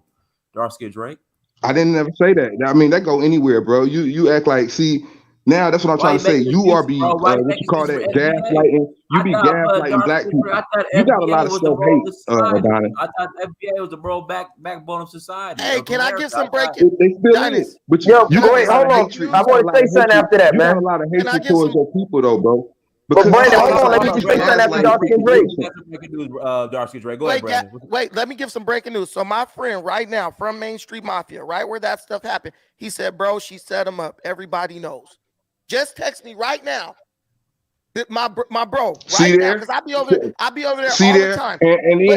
But dark skin, wait, if you had watched my show yesterday, I was saying that, and that's when I sent my feelers out to see what's going on. My homie from Main Street, right over there where that Roscoe's is, he said, bro, she set him up. Everybody know. It's buzzing in the hood right now. That girl set him up. No, hold on, not buzzing, cousin. It's cousin in the hood. Not buzzing, it's cousin. It's all big things to the picture, and y'all be Dennis, I just want to say something real quick. Bad, bro.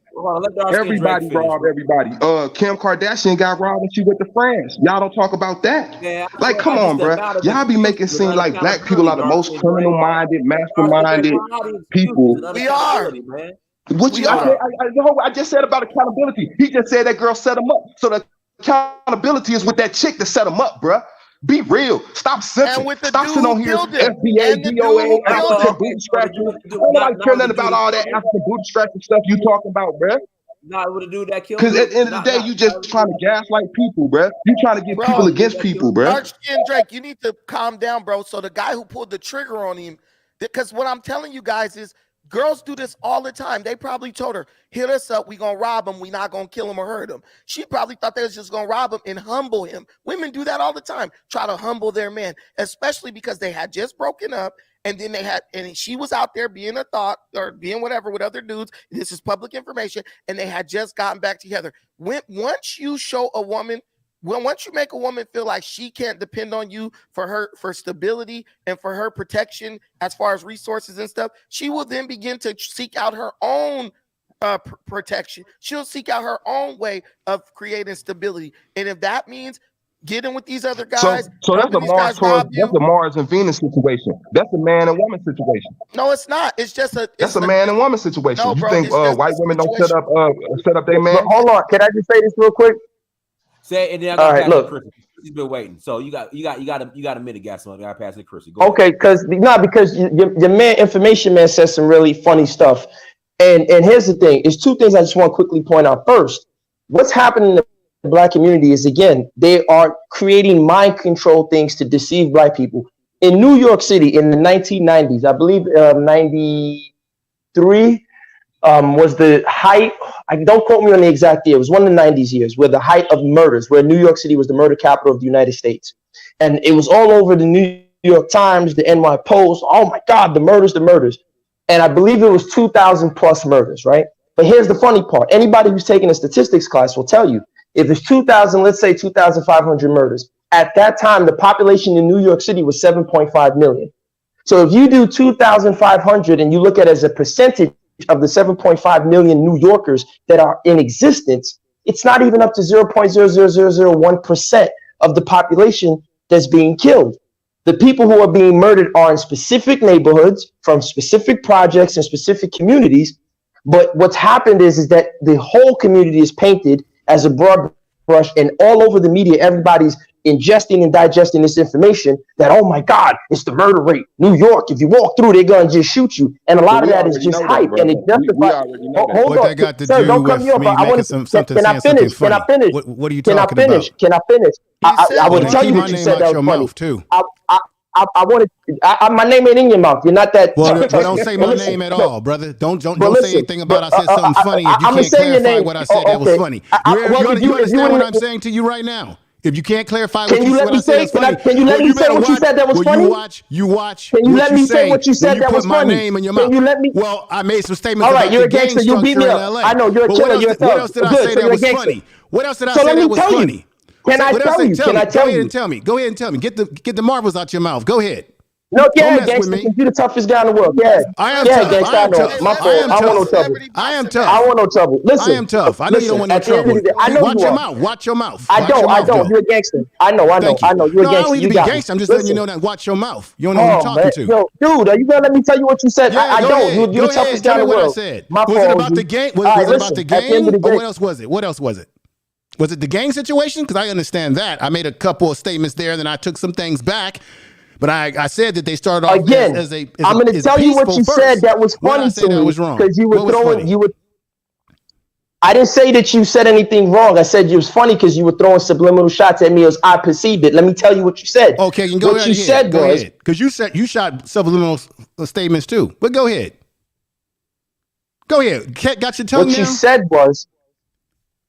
What you said was simple. You said that watching the documentary Bastards of the Party, which is a great, excellent documentary by the brother Bone. Well, Shout out to him. Exactly. But can I finish? Just give me 30 seconds, boss, and you say your piece after that. Yes, sir. Yes, sir. What I'm saying is that if you listen to a person like Melvin Farmer, who is not part of the original, right? And I'm not from Cali and none of that stuff, so I put it out there. But when you look at people like Craig Munson, who the guys like Raymond Washington and Tookie were trying to copy, it just shows to me that none of these guys were out there trying to be anything like the Panthers. It was really much degenerate behavior.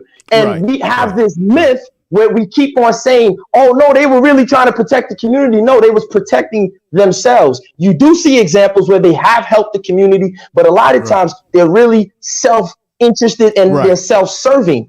So that's all I was trying to say, but I wasn't trying to come at you. And you took it that way and you threw a shot. That's why I said it was funny. They preyed on the community. I apologize for any disrespect, but I think that's what I was trying to say, that in the beginning, the goal was to protect themselves, protect the community. But then you're right. It got down to them being selfish about really focusing on themselves. And in the end, it hurt the community. I agree with what you're saying. Brandon's making great points as well. I'm not disagreeing with anybody. But Brandon, let me ask you this, though, brother. Well, information man, show. Let's do this. Let's pass it to Chrissy because Chrissy. Okay, I'm sorry. Go ahead. I'm sorry. Go ahead, Chrissy. Okay, yes. So, no, what I wanted to say, because I've been also reading the comments, and I'm not talking about this guy's girlfriend, but before that conversation, I saw a lot of people were saying, single mothers is the problem, etc. I don't think single mothers are the problem. I think it's an outgrowth from the problem. The problem is lack of morality, in the community. That's where the problem is starting. There's a lack of morality that we need to contend with. I notice a lot of times in these types of conversations, people get to blaming the women. And, Black women aren't rabbits. They don't make babies by themselves. So I think it's another way to kind of escape accountability on all sides. And to be honest, as a woman, it looks very weak to see men just blaming women, versus kind of saying, okay, kind of taking the reins, and saying what can be done. Yes, women are a part of the problem. They're not the full problem. It's not a good look as a Black woman to see Black men just blaming Black women. It looks weak. So just keep that in mind. But that's your interpretation. Why do you always have to do that? Why do Black women do that? Oh, it looks weak, and then we get our masculinity. Oh my God, a woman says we're weak. Don't argue with her. Information man show. Go and ask your question. No, I just wanted to ask because Brandon was saying so. Brandon, and I'm not saying this to be critical of you at all, but do you feel that I don't know if I can say violence or just arming ourselves is really the only alternative to dealing with this problem? It's a sad commentary because I hate the idea of saying, man, I got to harm another Black man that looks like me, but that Black man could also harm me and I have to protect myself and mine. What is your perspective on that? That we should just, because we both live in California, and that California laws are very stringent when it comes to having, it'd be different if we were living in Texas where it's open carry. You know what I'm saying? How do we protect ourselves in California legally with getting a gun, given the fact that we do live in a state that's very funny style about weapons? I say that respectfully to you. We just were thrown a bone by the Supreme Court of the United States. Right. Which just made it legal for everybody to carry as long as they don't have some extenuating criminal background that bars them. Even if you have a felony, you can still legally carry depending on if you got some type of violent crime or whatever. They're everyone's entitled to have this, right? So I applied for my CCW. When I went to the class, there were 50 Black folks in there. A gun is a tool. A gun is not a weapon. A gun is a tool, like a hammer or anything else. It's not to be used carelessly. But look at the church shooting in Texas when the guy tried to go in there and shoot up that church, and them old white men were able to put him down before he murdered everybody up in that church house. We have to practice situational awareness. If we are in a situation that is lawless, like the Black community, where you could be sitting down over waffles and somebody come in and murder you simply because they want what you got, no real reason. You never did anything to them. They just want what you got. You have every right and should exercise your right to carry a firearm, because what if that guy would have missed PNB and hit the guy behind him? What if that guy would have said, look, I got a bunch of witnesses in here. Let me just ice them. So, you know what I'm saying? Dead men tell no tales, right? It's like, do you realize how vulnerable we are?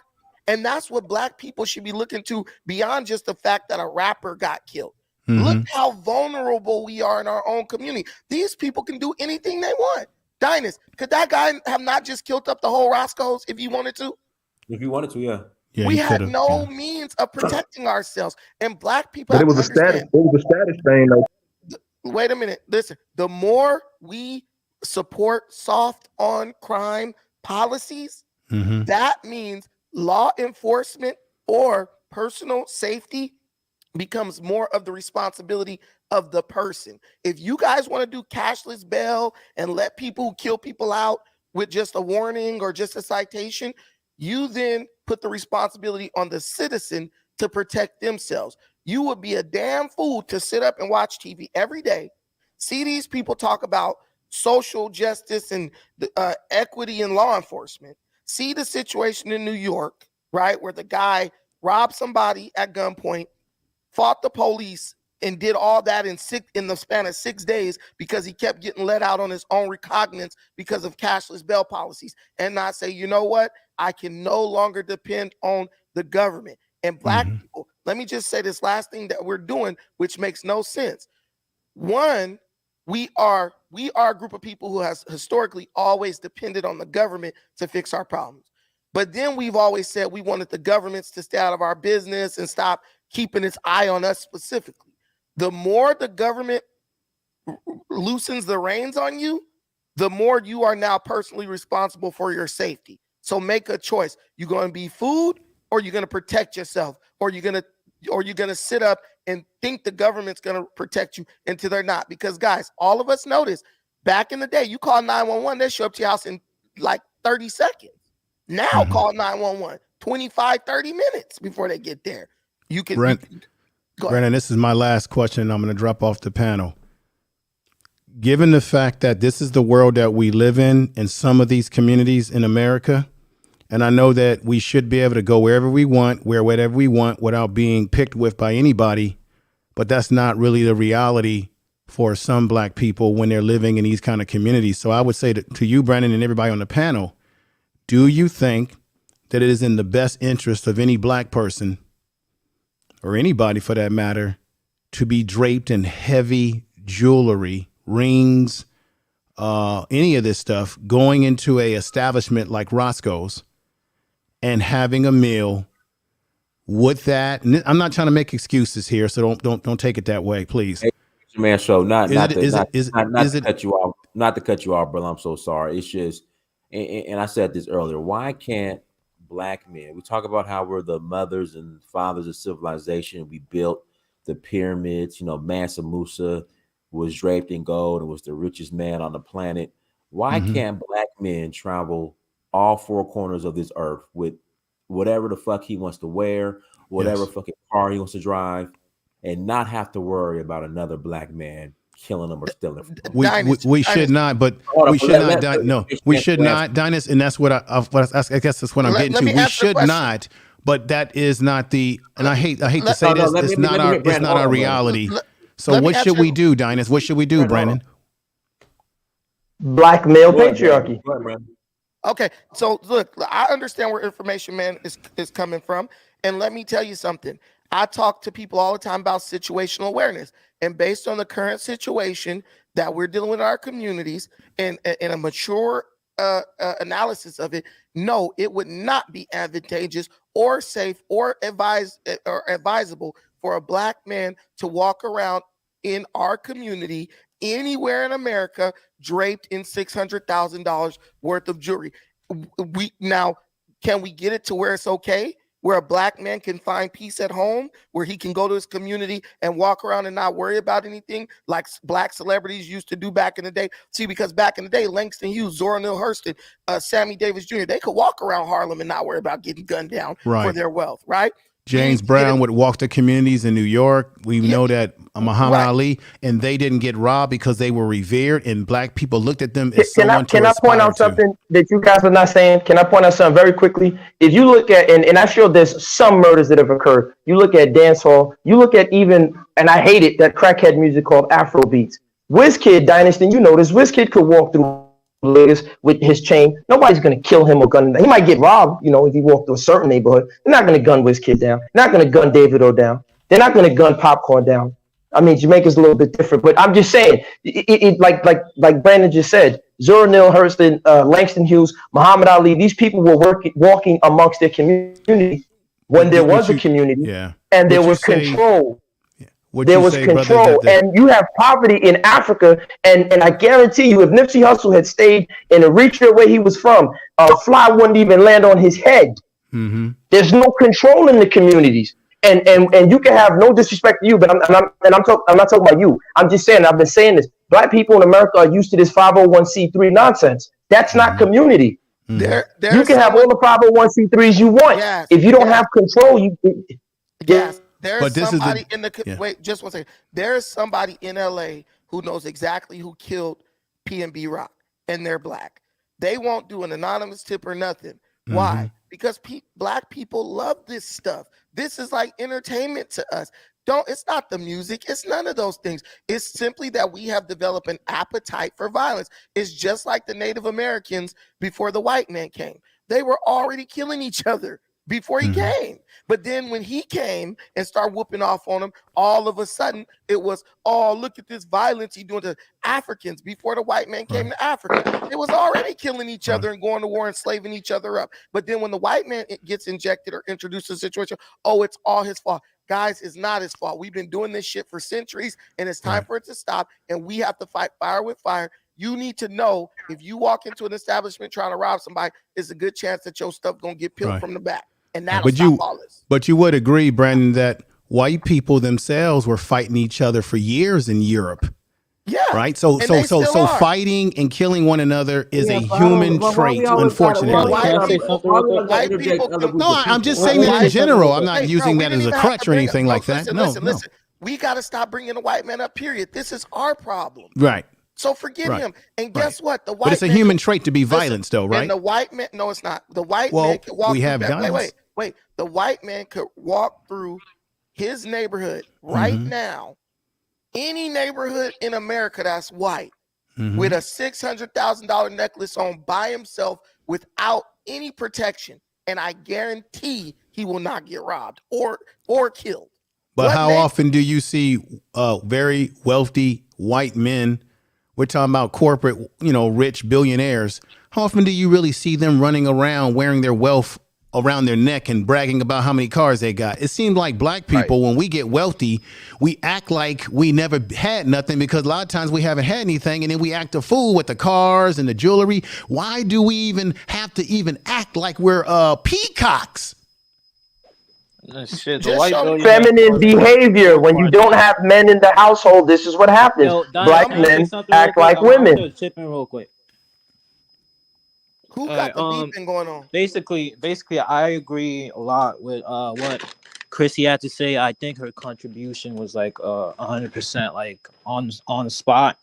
I used to live in Southeast DC for like a year or two, and what I noticed is like, just like Chrissy said, the morals and like there's like a mindset of lawlessness there. For example, I have two separate examples to show you what I mean. I used to live in Southeast DC, and I was roommates with one other lady and one of my friends. And one day, the lady's son came to my house, and he broke into my room, and he ended up, stealing a bunch of money and a bunch of my belongings. So when I found out and I told the lady, she started arguing with me, and she started confronting me and stuff like I was in the wrong. And she basically was telling me not to snitch, or like if I call the cops about it, then I'm a snitch, or bullshit like that. And it was just like I wasn't understanding how she would protect and argue for her son, who was doing all this degenerate shit, And the second example is when I was walking in the neighborhood in Southeast, doing, because I used to deliver food around DC. Can I respond to your first example real quick? Yeah. So this is what people are talking about, and this is where people are wrong when they talk about the father being in the home, right? It's not about single mothers. There's a lot of people who have single mothers who turn out really good, right? But what it is about when single mothers justify degenerate behavior in their children. That's the difference. And what you have is situations where females, they're not just doing a bad job of parenting because they're females. They defend their offspring at all costs, even when their offspring is in the wrong. And that raises up people who have no accountability. When you see these women, the t-shirt, free. The dynasty, somebody's beeping. Yeah, you guys hear that beep? Not to cut you, Brandon. Please mute your mic. I think it's Costa. But so the whole thing is when you see this type of stuff, the reason why I know this is my mic beeping? No, somebody's was. Now your stuff is good. But look, I grew up in a family. Now I hear the beeping again. So it's Costa. Okay. It's between Costa or Alex. So I grew up in a house full of all women. And one thing you know about women, just say that their kid did something. They don't care about the truth, the facts. Nothing. Their kid is innocent, or it's your kid. Look at the lady who gave her daughter that gun to take on the bus down there in Louisiana. See, this is what we're talking about when we talk about female accountability. Not blaming you guys for everything that happened, but blaming you guys for the role that you play in the unaccountability of some of these young men. They've been spoiled since they was little. They grow up with a "I want it right now" attitude, and mama been giving it to them every time. Brandon, don't use kid gloves. I'm an educator. No, Me and you wait. talk. Let You Alex know how get these back. women Let get in Alex these get back. school systems, Let Brandon. Alex Come get on. back. But Let me get I to work my with second kids. example. And in the black homes, there's a lot of unaccountability where you can't, their kid didn't do it, even if they got them on camera doing it. So I'm just giving the ladies something to chew on. But go ahead, Alex. Okay. The second example, because I deliver food around DC as a side job, and anybody who knows this DC knows that you could be blocks away from the good part and then blocks away from the bad part. So one day I was delivering food, walking and trying to find the customer's house, and out of nowhere I get sucker punched, by some, I don't know how old they were, but like they looked like teenagers, like a bunch of kids who were trying to rob me for my bag. And like I would say like 2 minutes afterwards, after I got punched, a police officer pulled up, and I flagged the police officer down, and I basically showed him where the teenagers were. And while I was talking with the police officer, because of the fact that one of the person who sucker punched me picked up my glasses and ran away, so I needed my glasses back. So I flagged down the police officer, and while I'm showing him where the person, who the person was hanging out with, the kids are fucking cursing me out and calling me a snitch and shit and stuff. And I'm just not understanding what kind of mindset they're being raised with that gets them to act like that. And I think somebody else was talking about how there's predatory mindset. There's really good wealthy black areas, and then there's really bad ghetto black areas. So I think that was I think that was myself. I said that there's different socioeconomic black communities, and of course there's ratchetness in any community. But I think my main point was that a lot of times we do tend to use the worst of who we are as the barometer of who we are. Mm-hmm. But the thing is, like, sometimes the mindset can supersede how much wealth you have. The poorest black people don't even rob, bro.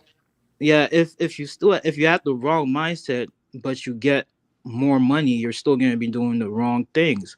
Which leads me to the point I was gonna make about, like, even wealthy black neighborhoods like PG County, which is in Maryland, which I believe is the wealthiest black neighborhood in America.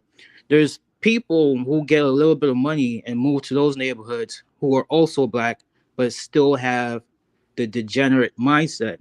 And they take this mindset to these neighborhoods and it almost kind of infect them. Because I know I grew up in a suburb, I grew up in a suburb, and there were a couple of black people who were acting like they lived in the ghetto or something, or acting like they had some kind of gangster mindset, but we're living in good communities, and we're going to a decent school, a public school, but it's still a decent school. Let me say this. Hold on, Brandon. Look at this. Wait, guys, wait. Look, this is why I'm telling you guys this is all BS when you guys talk about it's not black people, it's just it's a lie, bro. Go to LA. LA is a place where there's a mixing of all cultures. Ask any black person who's ever been robbed who robbed them. Black people, Mexicans don't even rob black people in LA. You have never seen, Solomon, have you ever heard of a Mexican robbing a black person in LA? No, they rob each other. Exactly. Most of these groups will rob each other. Where I live at, you have Asian gangs that people never talk about, and the Asian gangs tend to prey on other Asian people and the elder who leave money in the house because they know the culture. Right. Yeah.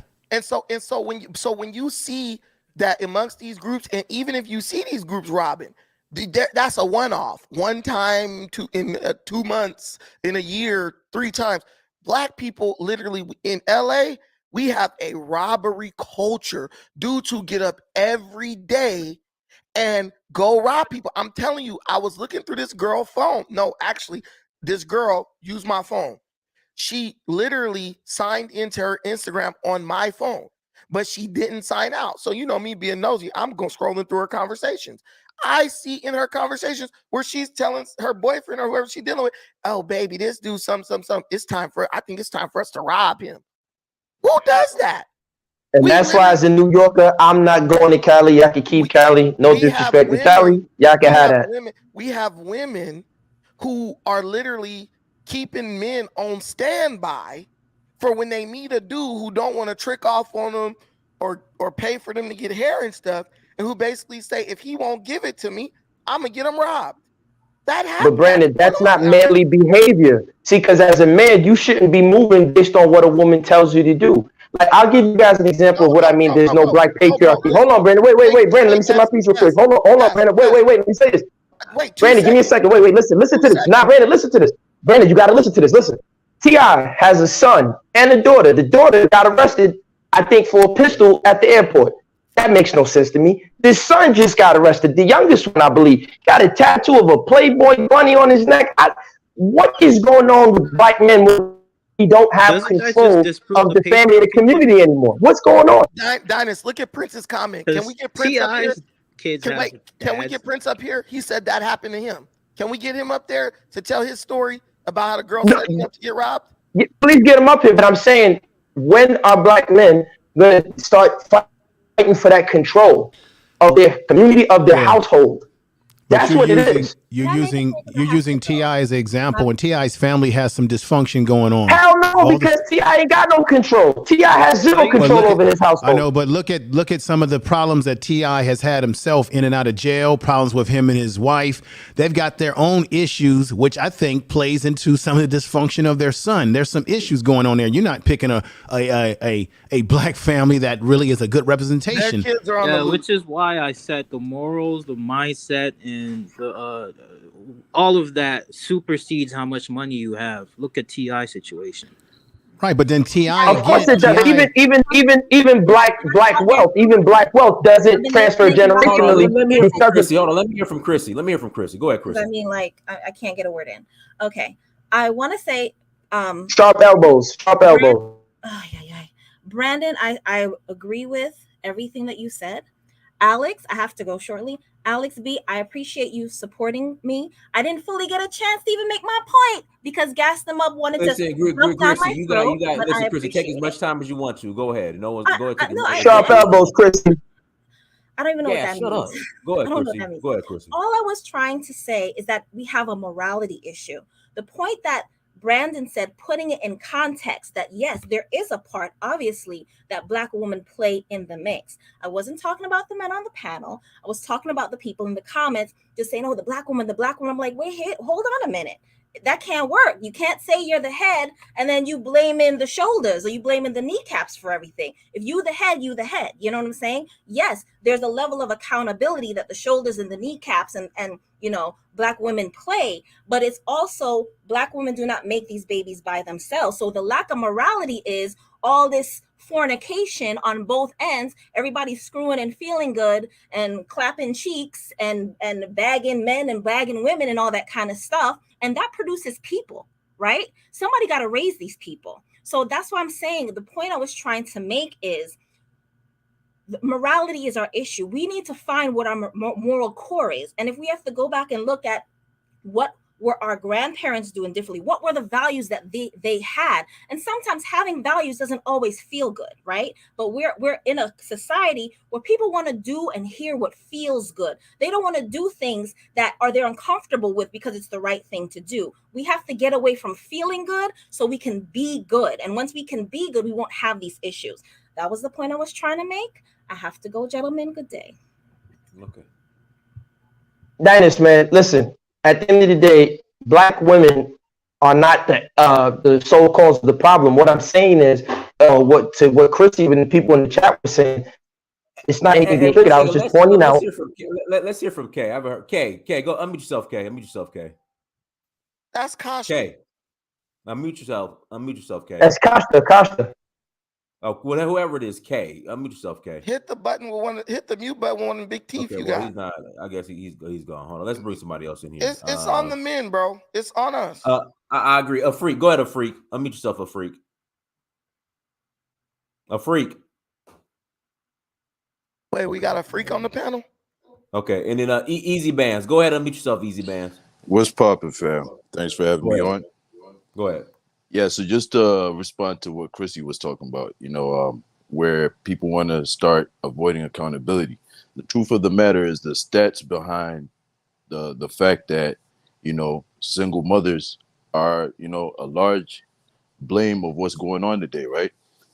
I mean, from the 1980s, I don't know if you guys seen that documentary where there's a bunch of single mothers in a room being interviewed and being asked, do you guys need a man in the house, etc.? And they were like, nah, we don't need a man in the house. We're good, etc. We can get money by ourselves. The government's got programs for us that allow us to thrive by ourselves. So between women and the whole liberal feminism movement, that's got a large part of, breaking up the household and removing the man from the home.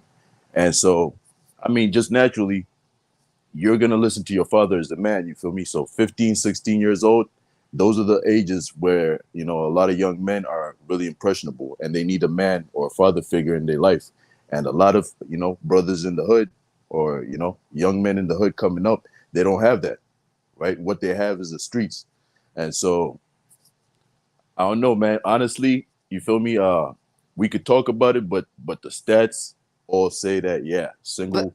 Dynasty and Brandon want to use kid gloves. They want to use kid gloves. That's why. Gas, let me say this. I don't agree with that, Dynasty, at all, pretty much, because here's the reality. When someone doesn't want to, and I'm a man, and I've been married for a long time in our society, what happens is women only come and submit to men when they feel like the men have an ability to create a situation better than they can create on their own, right? When I was young, I left my mother's house at 14 years old, and I moved in with my grandfather. That was a better situation created by a man. My grandmother had divorced my grandfather years before that, so he was a bachelor at like the age of like 65 years old. My grandfather, as a man, was able to create a better living situation for me than my mother was. And when I went over to his house, that was obviously apparent, right? That it was a better situation. For one, he had his own house that he paid for. It was paid off and everything like that. And when I went there, I had my own room, all that stuff. We never had a situation where we didn't have enough. It was a better situation. What we keep saying is, well, the women do this and they're doing, and they got to create a situation and they don't want a man in the house. Well, guess what, black man? If you don't need a woman to create a favorable situation. But what if you do? It's the old saying: if you build it, they will come. And that's how it used to be back in the day. That is a lie. Gas, hold on, Gas. I'm talking about Black American culture. Dynasty, if you ever remember that movie back in the day, Devil in a Blue Dress, Denzel Washington. That's right. He had I remember that. House. He was a black man in about Stability. House, his own job. He has stability. And since the beginning of time, women have always came into a male's already stable situation. So not creating stable situations for women to find their way into or to gravitate towards, stop blaming it on them, because what they're doing is they're doing what they can. They're doing whatever they can. Can I respond right quick? And let me also Brandon, you being real disingenuous. Let me just respond right quick. Okay, wait, real quick. All right. Real quick. This is a personal thing. When I first got with my wife, she was just my girlfriend. Her dad hated me, my guts, so much so I think they wanted her to marry a white man, right? Because that's what her sister. No, they love white people. They want her to marry a white guy, right? So they hated. They were mad. They hated me. They got mad, right? They kicked my wife out of the house. They said, "You can't live here." They kicked her out, right? Took her car, right? I told my grandfather, "Look, man, my girl got kicked out the house." He was like, "Well, just tell her to come over here," just like that. That was a man who had a stable situation, of which I was a beneficiary of, which I was able to offer to my wife when she had faced adversity with her parents. I told my grandfather, I said, well, they took her car.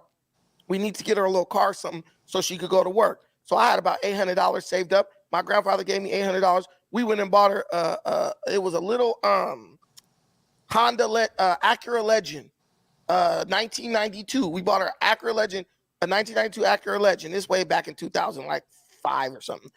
She was driving that to work and back. So we gave her a place to stay and we gave her a car. Eventually, her parents, when they realized that I didn't need them, she could depend on me. They came back. Well, we want you to come home. And well, she didn't depend on you. She depended on we. Notice you said you and your grandfather. Yeah, that was without fine. him. But listen, well, no, that's a good thing. But that's a good thing. Let me read the super chat. Alan HB, read the Monahan report. Single mothers are a major issue. The government separated families. Feminism created wild, unruly women when they subscribe to it. What happened to? Hold on one second. What happened to? Oh, that brother, he dropped off. All right. Go ahead, Brandon. So but Dennis, Brandon being disingenuous. I want to hear the story. I want to hear the story. Hold on real quick. So we got her a little car and stuff, and she moved in with me. And then eventually her parents told they want to talk. They met with both of us at somebody got to mute their mic. They met with both of us at Claim Jumpers. Her daddy bought me a prime rib and started asking me what was my intention. The shit he should have just asked initially instead of being a jerk. We had a real man-to-man conversation and stuff like that. But here's the thing. When the woman faced adversity, if the man got a way to protect her and provide for her, she will be eternally loyal to him. But what we're facing in our community is before our women meet men who can do that, then there's very few men who can do that. They end up getting with Pookie. Right? Don, if you let him pontificate for a long time without an objective opinion and alternative. I'm enjoying the story. He's just I'm enjoying it. He's and just trust me, I do the same thing to Brandon. I be telling Brandon to be quiet. Yeah, so I'm enjoying the story. No, I know that, but I'm saying, but at a certain point, you got to let another opinion back at what he's saying. Gas, you got to let. Go ahead, Brandon. I'm gonna pass it. When you have a positive story, Gas, you got to let it happen. We understand you mad, whatever. But the thing, what I'm telling you is, this is not the norm. This is the exception, right? Not the rule. But Black men need to understand where women are coming from, where their mind is at when it comes to seeking out a mate. And what we have developed as Black men in our degenerate class is they've developed a way to convince women that they are the protection they need, even though they're not. If you look at the way pimps interact with prostitutes, prostitutes will tell you, he saved me, he protects me, because they don't even know what real protection looks like. So they just, whatever some guy presents to them as protection, they have no choice but to accept it. You can't blame it all on women when you got women out here selling their bodies for men, giving men their money. That alone proves to you women want to be led. And there's a ton of Black women out there on Figueroa letting a Black man lead them. Only thing is, he's leading them in the wrong direction. So don't say they're not ready to submit, because 5 or 10 prostitutes submit to one pimp. So they ready. Can I respond to this? Nah. Hold on. Let Easy Bands do. Let you gas him up. Go ahead, Easy Bands. We'll pass the gas him up. Go, Easy Bands. All right, yo, Brandon, I agree with most of the stuff that you said today in terms of like the whole topic, like what happens in the streets, and even your opinion on the whole situation. But when it comes to this topic right here, bro, like, you know what I mean? I think maybe you're personalizing it a little bit, and that's why you're looking at it in that from that perspective. Just give me some proof of concept. So this is the thing. Like, there's actually stats that go with what I'm saying. There's stats that show that there's single households, right, with mothers in it, and then there's a single household with a father in it. The stats that show that the rate of delinquents is higher from households with a single mom in it. There's stats that show that women are the ones that break up households and initiate divorces, etc. We've got stats, we've got discussions, we've got opinion polls of women actually, saying how they don't need a man. You feel me? How they're not willing to submit to a man anymore. You feel me? Also, we have legislation that supports that narrative. All right. So this whole every time I come on here, it seems like I talk about the liberals, because they're behind a lot of stuff, man. Even with this stuff, it's the liberals that's behind coming into the household and breaking up the household and making the woman think like, yo, she could do what a man can do, and just be out there by herself. They don't need a man Let in me the ask house, you a etc. question. So if you put all those things together, bro, Let me ask you a question. just hold on. If you put all those things, all those facts together, and you weigh them against your personalized narrative, fam, you know what I'm saying? Your narrative is outweighed. You know what I mean? But wait, Brandon, before you ask me your question, before you ask me your question, I gotta respond to you. Yeah, y'all, can the man finish? Let the man finish. Go Let me ahead, ask Easy him Brands. let me ask him a Well, question. let him finish first, Brandon. You started to pull the gas him up now. Go ahead, Easy Brands. Go ahead. Easy. Nah, it's all it's all good. Go ahead, B. Hey, listen. Yeah. I'll ask all the Wait, brothers but on I'm here. supposed to respond. Wait, I'm not gonna say nothing after this question. You got it all. When two people break up, a man and a woman, who statistically speaking is who tends to get remarried first, the man or the woman? I'm not really sure about that, but the thing is that the woman usually It's the man. Hold it's on, the man. I don't know where you get those stats from. Go look it up. It's the man. Men get remarried faster than women after a breakup. All right, but still, the woman is the one that initiates the breakup, though. But the man is the one who has more options, more women who are willing to submit to him. Women And don't the have reason, men who. and the reason for that is because, what do you call it? The age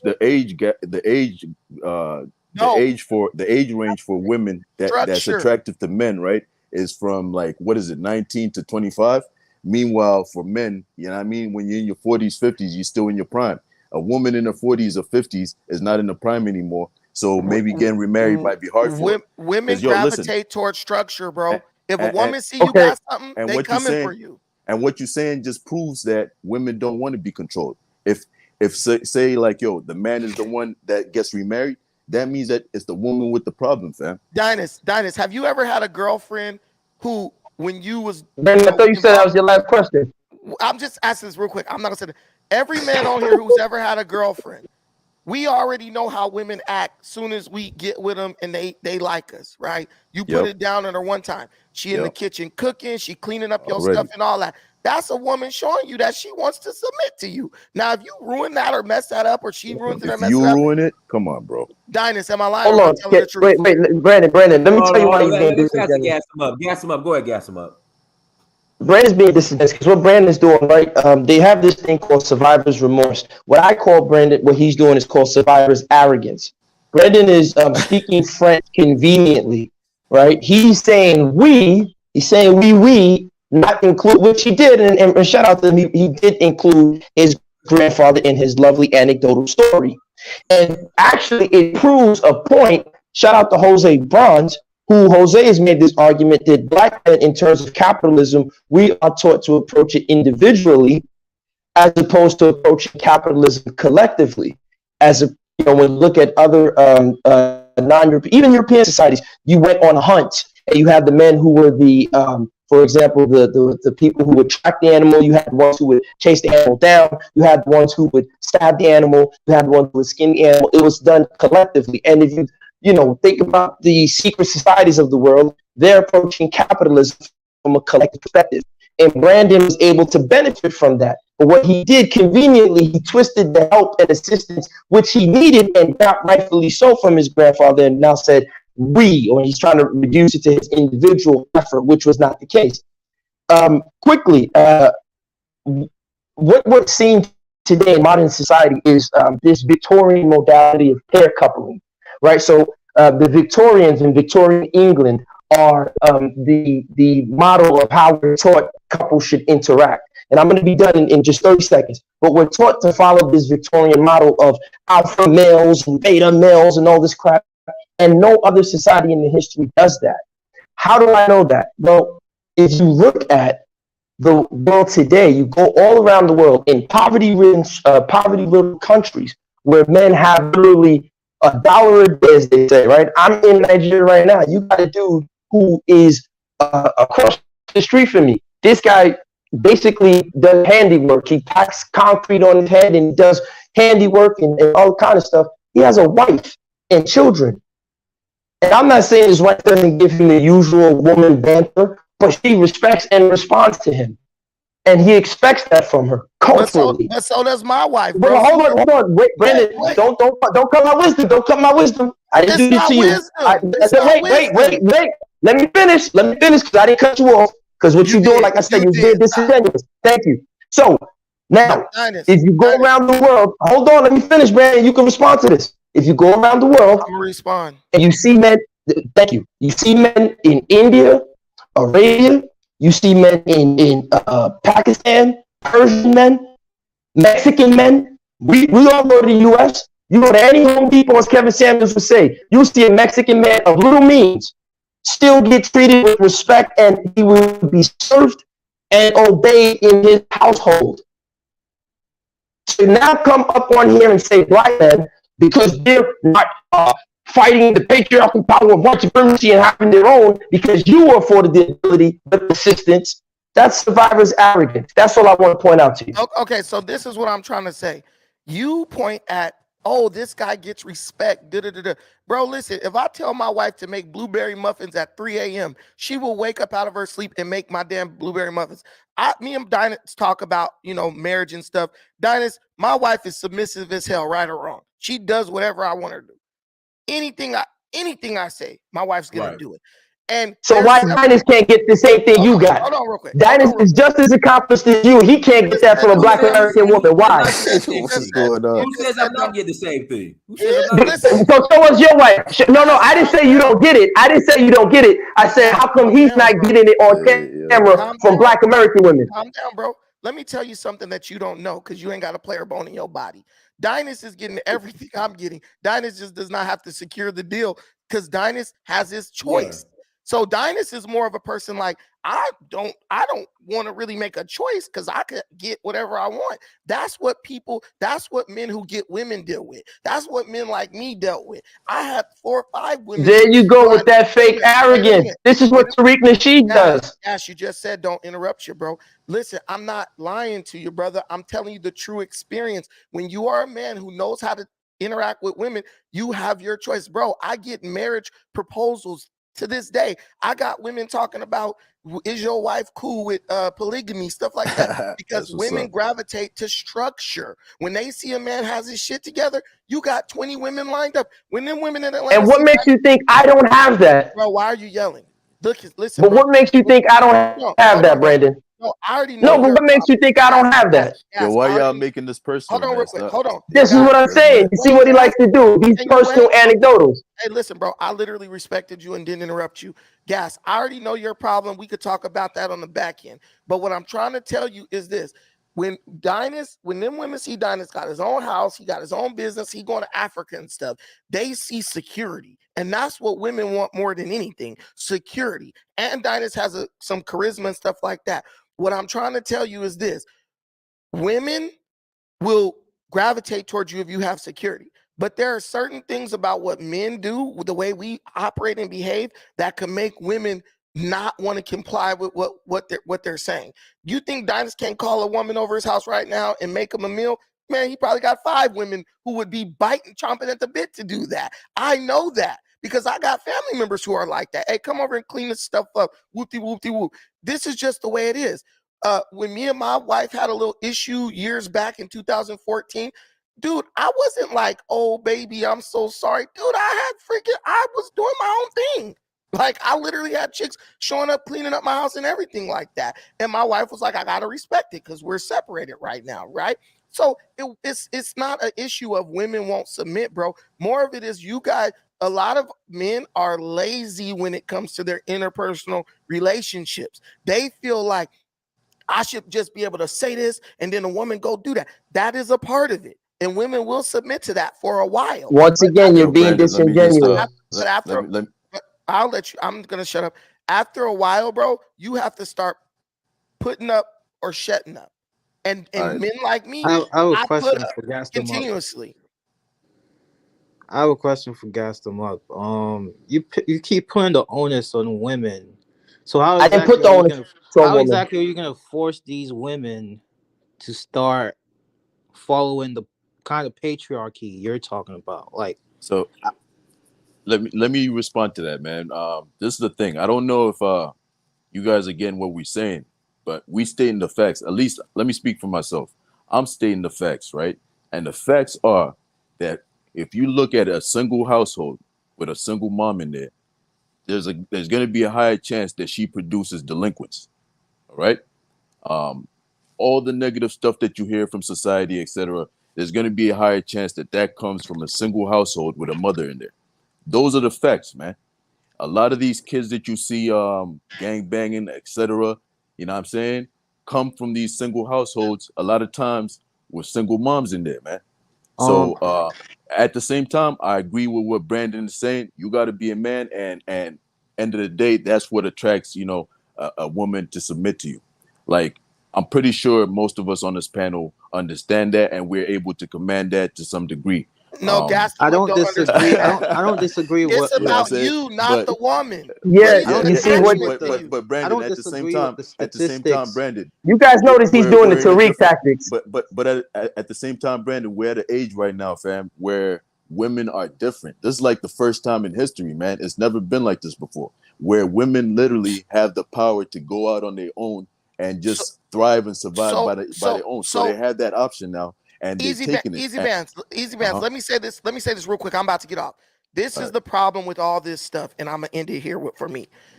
In Africa, here's the difference in Africa. It's happening in Africa too. Wait, listen. This is why it's different, been different. And I want everybody to pay attention to this. In Africa, young men listen to older men who have experience and who have accomplished what they want. In America, men don't listen to other men. Men think they got a better way to do it. Oh, you jealous nigga, you hating and everything like that. Instead of gas them up listening to me, who's been married for 14 years. Why would I listen to you? And you not interrupt me? Look at what you're doing. Look what you're doing right now. So instead of you listening to me, who's been married for 14, the reason why you would listen to me, bro, is because I've done what you haven't done yet. That's the only reason. You don't know me in that sense, Brandon. Yes, I do, bro. You've told us about your situation. Just stop. What have I told you? Don't lie, Brandon. What have I told you? Don't lie. Wait, bro. I'm not about to talk about your personal business, but you have expressed your situation on these panels before. But what I'm telling you, what did I say? Because you put it out there. What did I say? Listen, bro, you said that you had some relationships in America and they didn't work out. I think you're divorced. I said I'm a polygamist. I've said that already. So you've never been divorced? Yes, I've been divorced. Okay, so what are you talking about? I told you said that on the panel. So listen. Okay, so what does that have to do with the conversation? I'm trying to tell you. He asked me to literally asked me to say it, right? But listen, Dynasty, let me introduce you. You're a teacher, bro. Let me introduce you to a totally new concept. How about we do this as black men? The guys who couldn't make a marriage last, before they get married again, they listen to guys who did make their marriage last, because that guy has went through damn near everything you've gone through and managed to keep his marriage intact, the way I did with my grandfather on my mama's side, who was married. I mean, on my dad's side, who was married, who's been married for 45 years. I went to him and asked, how do you do this? How do you make this work? What do you do in this situation? And I listened. You Negroes are so self-righteous and think you know everything. You are afraid to take real advice from anybody. And that's why none of your relationships are going to work out in the long run. Going to go get, see, come on, you're eating popcorn in the background, Alex. Become this, like, but what I'm saying is, until the black man puts his ego under the shelf. I got Solomon right here. Solomon been married longer than me. I asked Solomon for advice about marriage and stuff, and I didn't even really know him back then, because I understand I need someone who's done it to help me so I can do it, bro. You guys have arrogance, and the arrogance is perpetuated by all these statistics. It's false. But you like to do your pontificating again. You like to do these prognostications. Listen, Gas, even if you were married to my wife, you would still be divorced in America, because you are too abrasive. You're too abrasive. And that's fine. No, that's okay. Okay, whatever you want to believe. But I'm just telling you, listen to people who know, bro, and you're going to get way further versus thinking you know more than them. You think you know more than me, but I've done in America what you failed to do. Let me ask you a question. Again, what he's doing, what Brandon is doing is dismissal by proxy. So he's just, well, I've been married, you've been married, you got a divorce, so you don't have to listen to me. Listen, at the end of the day, even in Africa, couples got divorced. So to act as if everybody in Africa was married for 1,000 years and then Shaka Zulu came and we all did the rain dance, that's a lie. The point is that I'm trying to emphasize to young black men that, hey, listen, look, you need to understand black male patriarchy. And however you want to get it. And if that's listening to a guy like Brandon, then listen to Brandon. I'm not telling them not to listen to you. So I don't have to come on here and make personal anecdotal examples to dismiss you by proxy. Bro, what I'm trying to say is, I know more about oh, you see that? All right. I know more All right, Brandon. Go ahead. I know. You see, this is why it's hard to have these conversations with you, Brandon. The problem is that, yo, look, no matter what you're saying, Brandon, you talking, I mean, I'm into the red pill community as well, right? So we always talk about self-improvement and you improving yourself in all facets of life as a man, especially because you got to be the leader. I agree with that 100%. No, I know you're not. I'm just talking about, you know, my experience, right? I'm saying I'm into a lot of red pill community talks and stuff like that. And that's a big part of what we talk about. So maybe you're saying you're not red pill, but you probably use a lot of red pill stuff, talking points. But anyways, that's what we talk about: being a man, being able to lead, etc. Everything that you just described, right? What Brandon is doing again, he likes to see. There he goes. He pontificating. He wants to go on this pontification. Let Easy Bands finish his statement first. He wasn't finished. Go ahead, Easy Bands. Yeah. Sorry. So yeah, the other thing that you're missing though is the other side of the coin, is the part where you cannot control what other people do. All you can control is what you do, right? And so now we're looking at the male and female dynamics. And what we're starting to see today is that a lot of females basically aspire to be strong, independent, etc. All these masculine traits, right? Experienced on top of that. They want to go through their 20s, experience life, sleep with as many guys as they can as possible. While they're doing all that stuff, what's happening is they're making themselves further. They're taking themselves further, you know, from being a suitable match. At that point, when you're in your 30s as a female, you can't even pair bond at that point, right? So what's happening is this whole mentality, this whole narrative that's being said about the strong, independent, you know, female, etc. You know what I mean? Boss babes, etc. You know what I mean? All that, what's happening is it's continuing to break up the family, and this having these young girls grow up thinking that they don't need a man, etc. So while you're like an alpha, right? The ordinary guy fam has got no chance, right? Listen, you know what I'm saying? Easy Bands. Let me, Dynast. Let me. Easy Bands. What he's trying to do, what Brandon is going to tell you. Brandon is going to tell you. No, Dynast. Don't do that. Don't do that, because you've been letting Brandon pontificate for the longest. He needs a different opinion. What Brandon's trying to do, this is what Brandon does. Hold on, let me tell y'all what Brandon does real quick. This is what you do, Brandon. Brandon comes on here and says, look at me. My wife is submissive. I'm an alpha male. I'm this, and this. And what Easy Bands, again, is telling you is that, one, not every man has to sit down there and aspire to do what you do. That's one. Every man should be able to find his own purpose in his own way. Hold on, that's one, Brandon. Two, again, your wife is only doing that because she chooses to. The minute she chooses not to, let's see how long your patriarchal wall that you built up lasts. Let's see, Brandon. The minute she decides not to do that anymore. Guys, let me say this last thing. Gas, it's called by choice, not by force. If you knew anything about pimping, you would know that. Look, Dynast. I'm the one telling you about choosing. You the one that's be slacking on the macking. Who we talking about here? Dynast, let me give these guys an example. And then we're going to pass it to Alan after that. We're going to pass it to Alan. Go ahead. And this is my last thing for today. Dynast, when you hit me up and tell me, Brandon, take that down. Don't put that up on the internet. Don't do this. Don't do that. Do I argue with you, or do I just be obedient and take it down and don't do it? Take it down. That's the difference between people like me and people like Gastama. They can't shut up and just be obedient for 2 seconds. And obedience is probably the biggest part of patriarchy, bro, because you have to lead by example. Gastama, I could just imagine an argument between you and your wife. She ain't getting a word. I don't argue with my wife. You do. Stop. I don't. Not the one now. I don't. The one before you did. Yo. I don't. Let me say something. That's the difference. If they don't listen, they're kicked out. Let's pass it to Alan. Go ahead, Alan.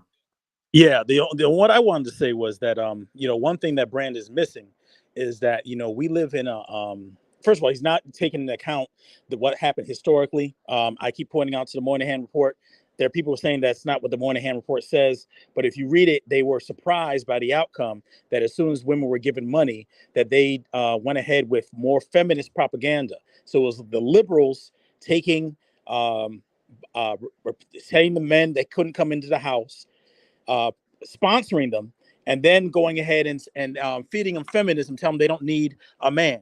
They literally have a saying where they say a woman needs a man as much as a fish needs a bicycle. That's literally one of the things that is a mantra within feminism. So I don't think we're talking about the real issue, which is that, you know, men for thousands of years have not changed. What has changed significantly over the past 50 years are women. Exactly. So that's what people are not taking into account when they say these things. Now, Brandon may have gotten lucky and found somebody who was on his team, and yes, he may be able to provide that. What is often happening is there are men out there who are average men doing well, who women feel they are better than, and they don't want anything to do with them. There are women who are on welfare who say, I'm strong and independent. And that's what people are missing when they're talking about this. It is not wrong to go ahead and hold some women accountable for the choices in men that they make. Okay, there are plenty of good men out there that a lot of these women do not want. They think they're lame, and then when they have a few babies and a few kids, then they want the good man. The good man doesn't want them. That's the truth, and it's okay. Well, that's what Brandon doesn't want to tell you. And it's okay to hold women accountable for that, without feeling like you're being sexist or you're blaming the entire thing of the community on women. But what the liberals have done is convinced us. But you gotta hold women accountable. And every time we hold women accountable, somebody comes in with their cape and makes it seem as if it has to be all men all the time, and that is not true. Do you know what I tried to show with Dynas, right? Now, they basically label you a misogynist, man. If you tell a woman like, yo, don't hang out at this time of the night in this dangerous area, now you're a misogynist. You know what I'm saying? So they've played a real good trick on us, man. Like, and I agree with everything you say, man. Brandon, he's got like you said, he's got a great situation. You feel me? And he's just talking from his point of view, his perspective. Like, he's talking like, yo, I'm a man. And he tries to force everybody to believe exactly. If you're not doing what he says, you're not a man. And which is my perspective too. Like, the funny part, I feel the same way. Like, you know what I'm saying? I feel the same way he does, but I just realized that it's in reality, it doesn't really work like that. You know what I'm saying? Go ahead, bro. No, I don't. I disagree with him look, when I said that Dynas, right? And I wasn't coming at Dynas because I would never come at Dynas. I don't got no problems with the brother. But what I was saying to Dynas was that, if that's the case, and I'm not asking for his personal business because I never asked that, but I'm saying that the way Brandon will come on the show say, this, and this, and let me not even talk about it because he's not here to defend himself. But I was showing that even in Atlanta, Dynas will admit that the Pookies and Ray Rays of College Park get more women who will submit and do what they want than he will. They won't even take those dudes to child support. They won't even take those dudes to divorce court. I don't know about that part, but as far as the child support part, I do agree with that part. But my point is, there's like 3 areas we have to focus on in order to get over this hump and bring back, well-to-do, wealthy families. First off is mass incarceration, and like that we need to get, or at least fix that in the Black American community. That's the first thing, because it leads to a lot of men being away from the home and spending their time doing basically nothing that's helping them out financially or spiritually or any of that. Second is stop relying on social safety nets that bail out people who make bad decisions in life. I feel like we rely on it a little too much. Like, what's his name? Or Alan, like Alan said, there's probably somebody who's on Section 8 right now who feels like she's the best, independent mother she could be. But relying on that is not gonna prove you in the long run. And the last thing, like I said, is raise our morals and our ethics and how we educate our children. That's about it for me. I mean, well, like I said, I'm an educator in the school systems. You don't have access to these kids. We're going to close out. Hey, everyone, thank you so much for joining. Okay. Like, share, subscribe. Until next time, family. Again, hit that subscription button. Until next time, family, Dynasty Mirror, Search for Uhuru. Peace. Peace.